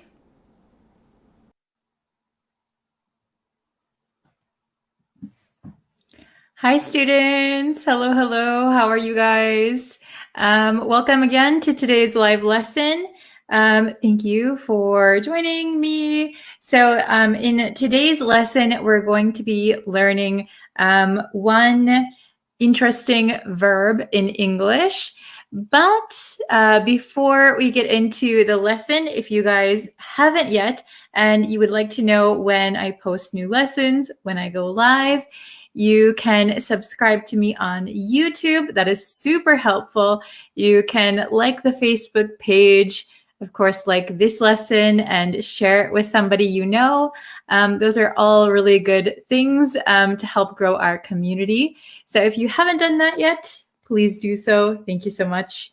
Okay, hello everyone. Welcome. How's it going? Hello, Adriana, Joshua, Site, Navu, Davis, Nathaniel, Sumyat. Hope I'm pronouncing that right. Kosai from Myanmar. Hello from Nepal. How are you? Hello from Syria, Myanmar. Okay, hello everyone. So today we're going to be learning one interesting verb in English. Oops, let me just move my microphone. Okay, so we're going to be learning one interesting verb in English. I'm going to show you a sentence.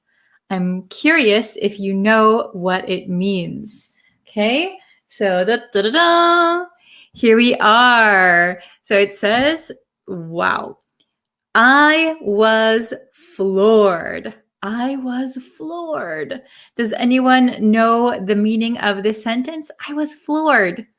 Okay. Oh, hello from India. Hello, hello. Okay, I was floored. So we're going to learn what this means and how to use it.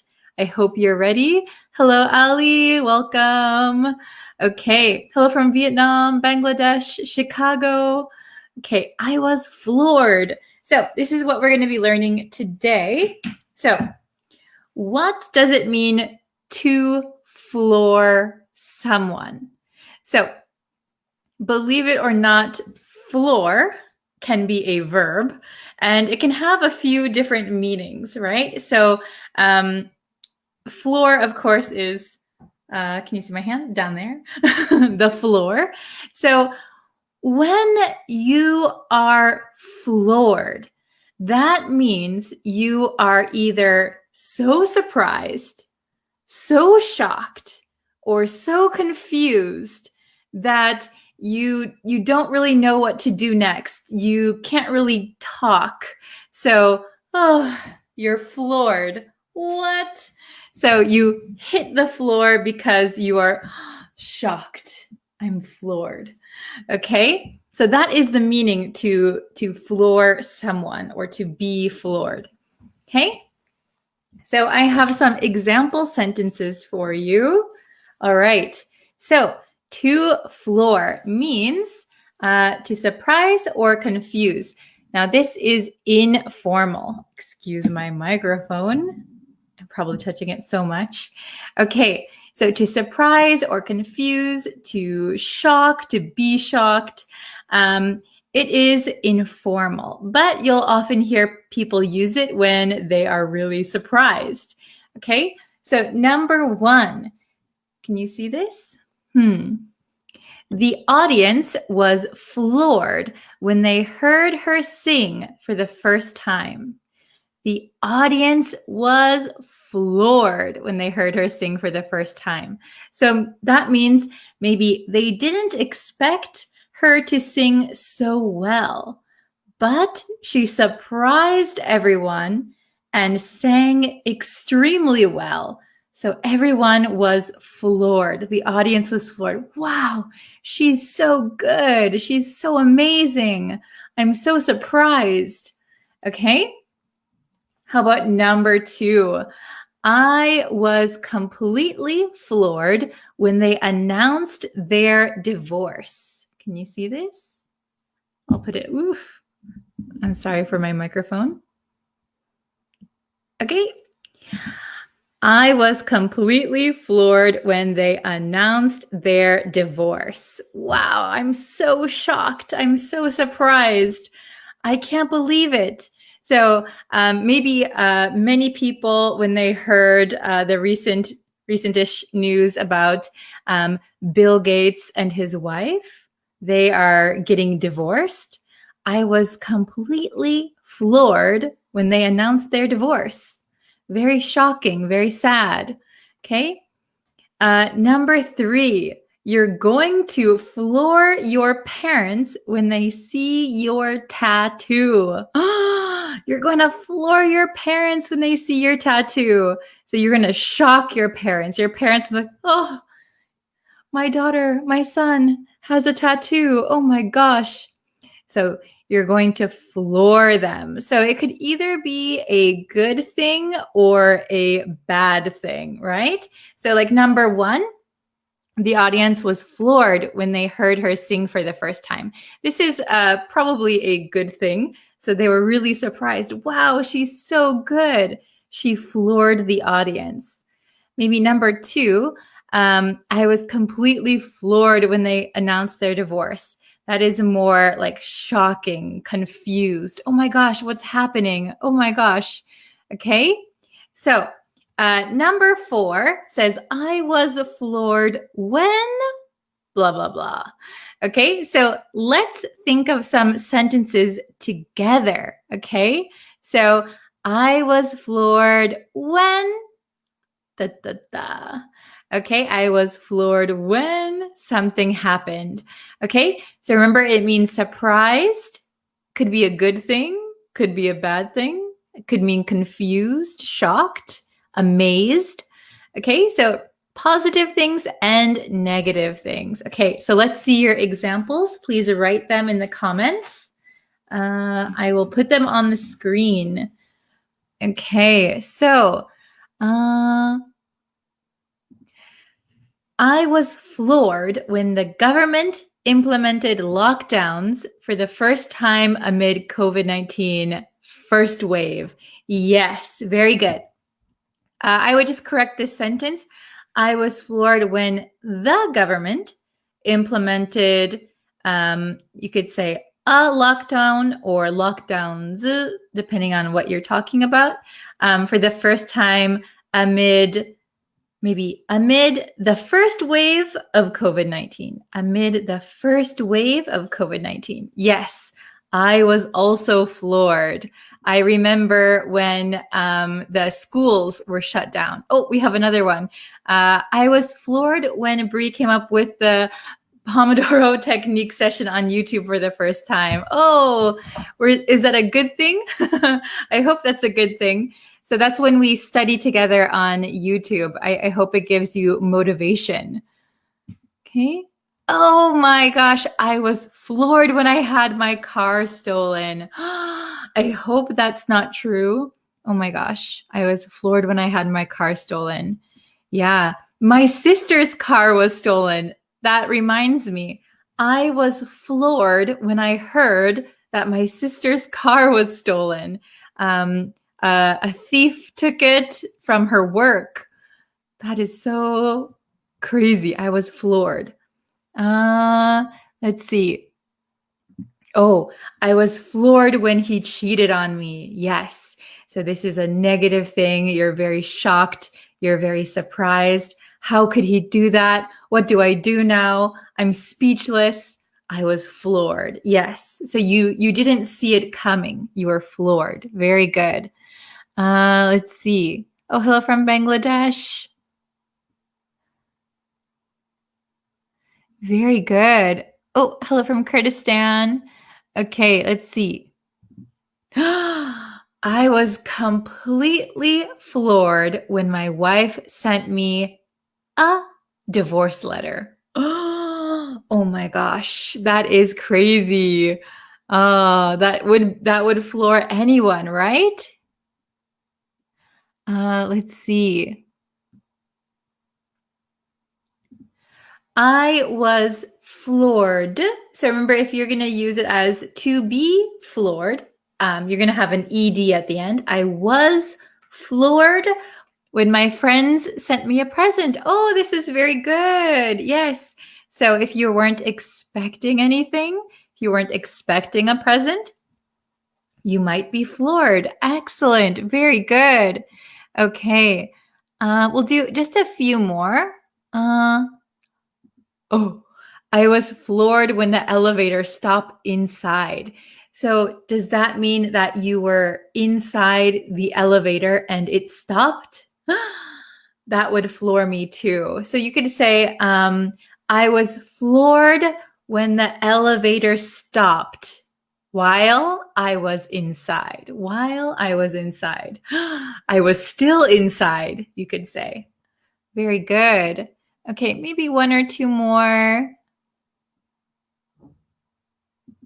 Oh, will there be a Pomodoro session on YouTube today? I will do my best. I have some quite a few private lessons today, so if I can, it will be a little bit later today. I will try. I'm glad that you like them. I really hope you guys enjoy those lessons. Well, not lessons, those study sessions. Okay.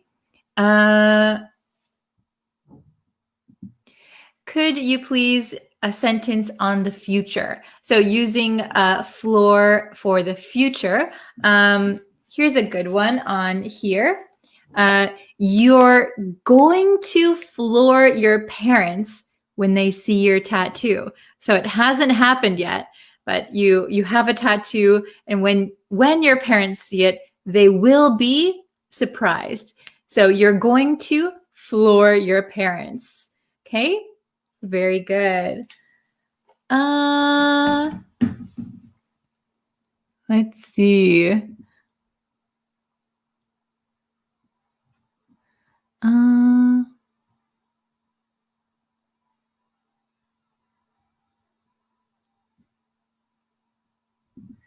Oh, I'm glad it was a positive one. Thank you so much, Ali. Okay, very good. Okay, so I think we're going to call it a day for today's lesson. Thank you guys so much for watching. I hope that the next time you are surprised or confused or shocked, you will use floored. I was floored. I am floored. Okay.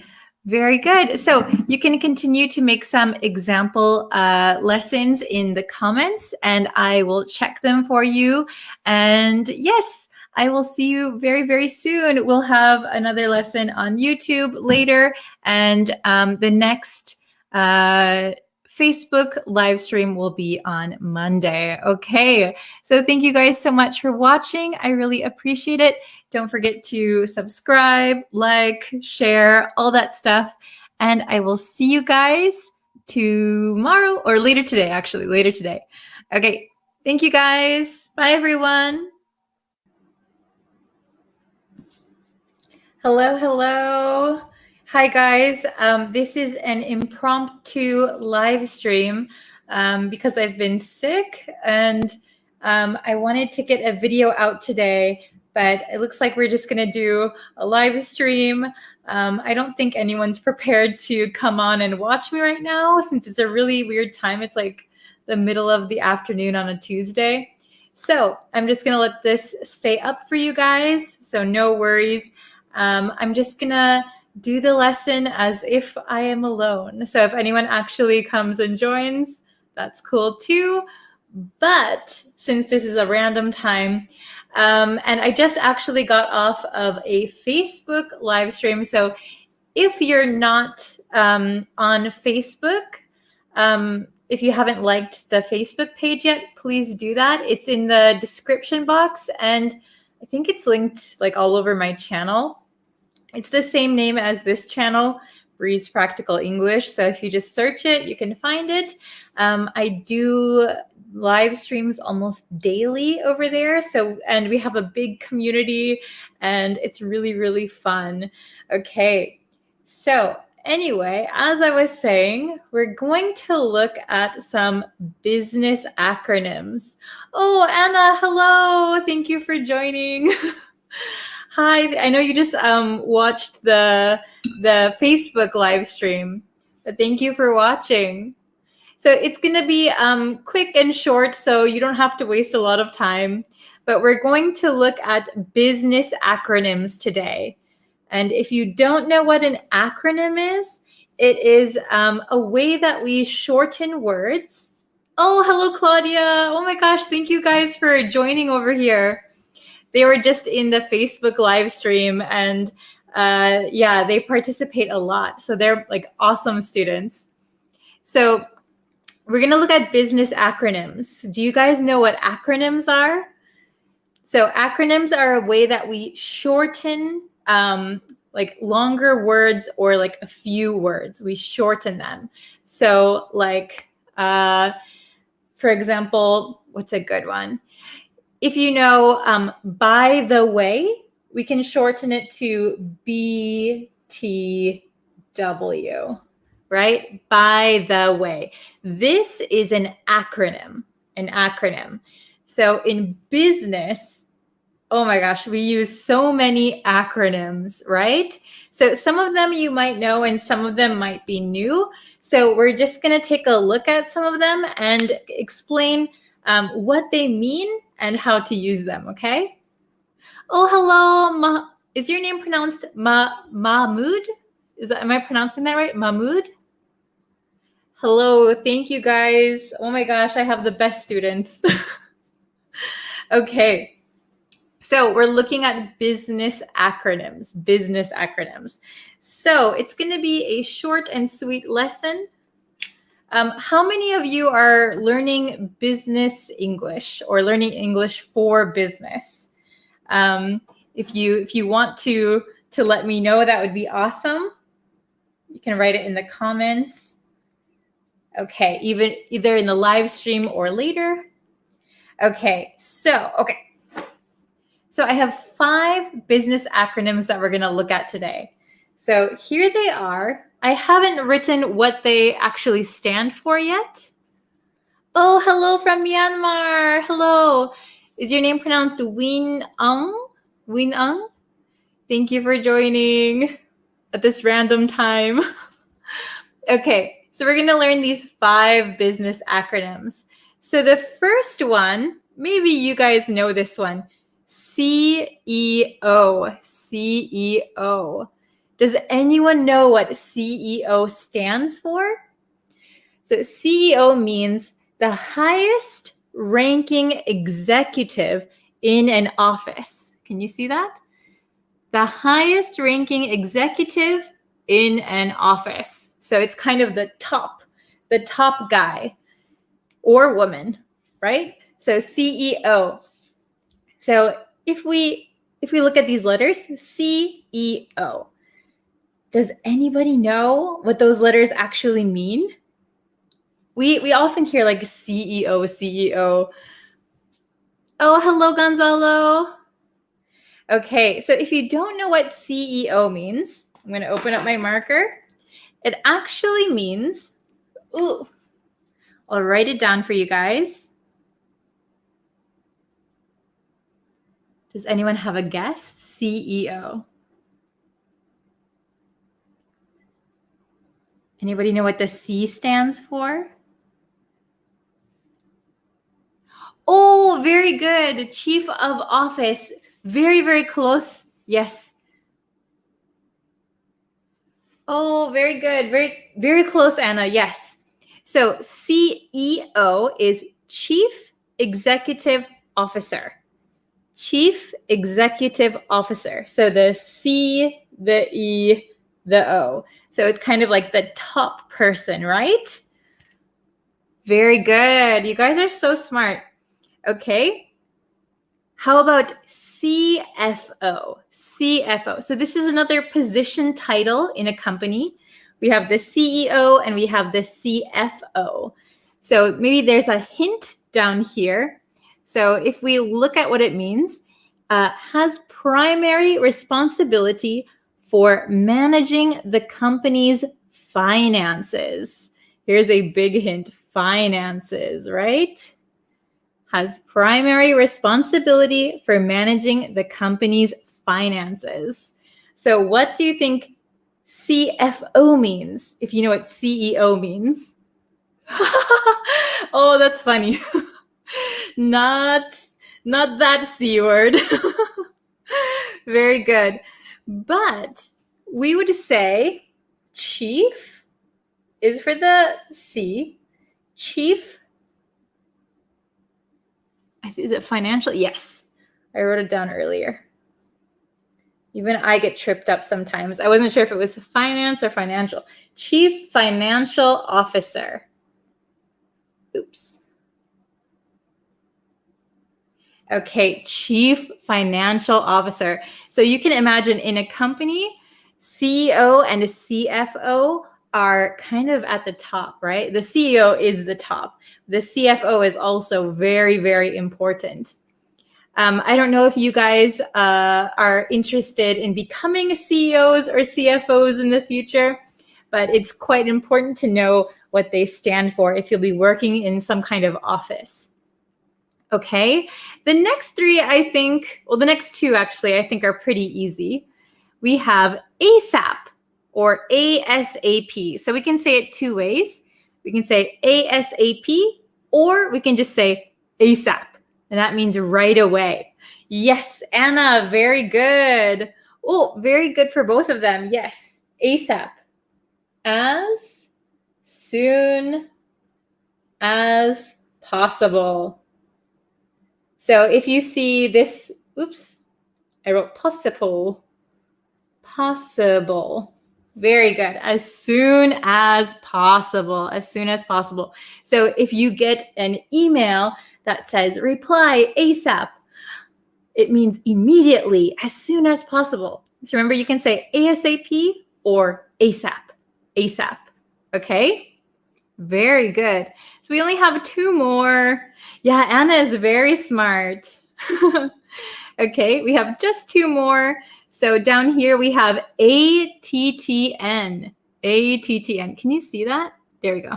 ATTN. And it kind of means notice this. Notice this. Does anyone have any idea ATTN? So this one is a little bit different than the other acronyms. This is actually just one word. This is just one word. It's not a word that starts with A, a word that starts with T, another word that starts with T, another word that ends with N. This is one word. What do you think it is? Can you guys see me okay? It looks blurry on my screen. Okay. If nobody knows, I'm going to write it here, or you can write it in the comments if you're watching this later. Oh, Anna, very good. Yes, it means attention. Attention. So a lot of times, emails will have ATTN written on them. Yes, Anna's a smart cookie. That's true. So if you see an email that says ATTN in the subject line, that means you should look at it right away. You should look at it ASAP because they need your attention. It's kind of like a big warning signal. Look at this email. Look right now. Okay, ATTN, attention. And the last one is a little bit difficult, but it's AGI. AGI. And if you're working in the US, you might hear this a lot, AGI. Does anyone know what AGI means? Have you ever heard that acronym before?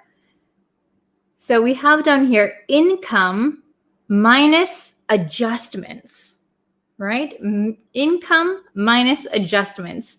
So this one is a little bit difficult, but it means, maybe I should just give it to you because it's a little bit difficult.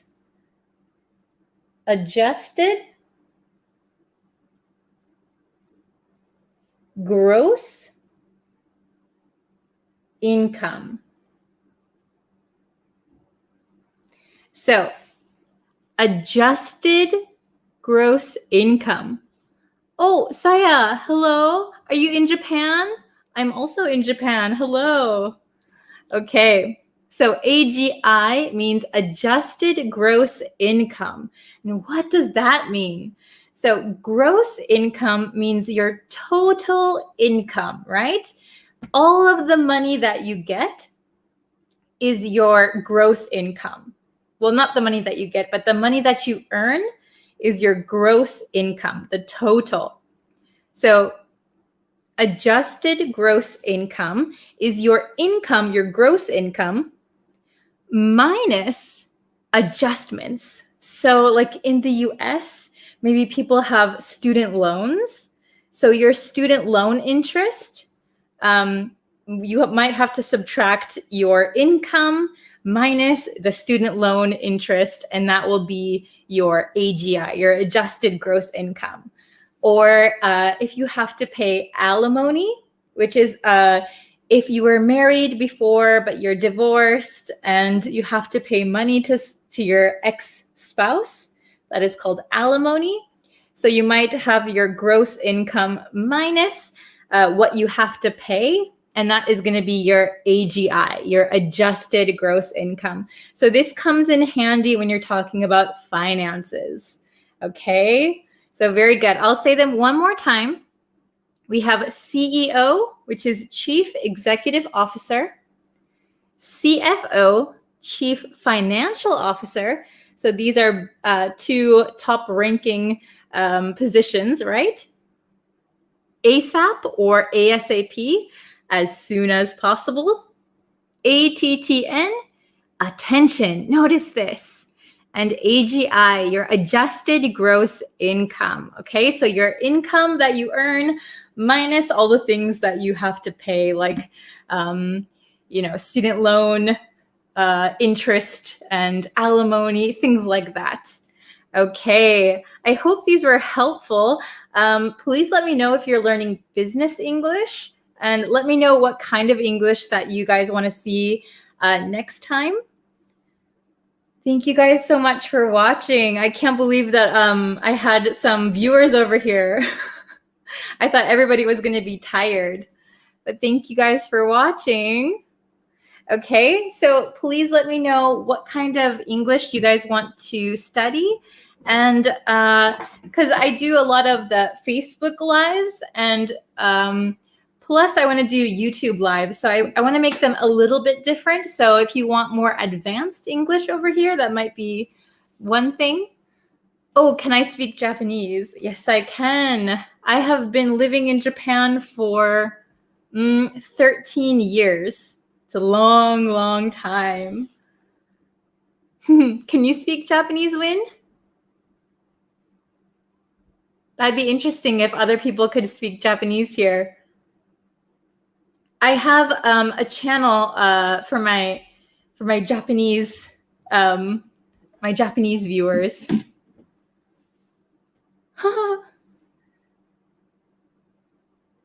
Okay, so Mahmoud wants to work on speaking. So maybe you think more like speaking tests, or like shadowing or something like that, maybe. Oh, Win can speak Japanese a little bit. Awesome. Yeah, I know. I studied Japanese, so I know how hard it is to learn a foreign language. Oh, thank you so much, Anna. Okay. Oh, I'm out of breath now. I've been sick, so I'm a little bit tired today. But thank you so much for watching. Okay, so if you have any suggestions for future lessons, you can leave them in the comments. Otherwise, I will see you guys tomorrow on Facebook for another live stream. Okay, I will try to think of some good lessons for you, Mahmoud. All right. Thank you guys so much. Thank you, Win. Thank you, Saya. Thank you, Anna. Thank you, Mahmoud. Who else is in here? Thank you, Gonzalo. Thank you, Claudia. You guys are awesome. Okay. I hope that was everybody. I got everybody. Okay. Thank you so much. And I will see you guys tomorrow for tomorrow's lesson. Okay. Thank you so much. Bye-bye. ありがとうね。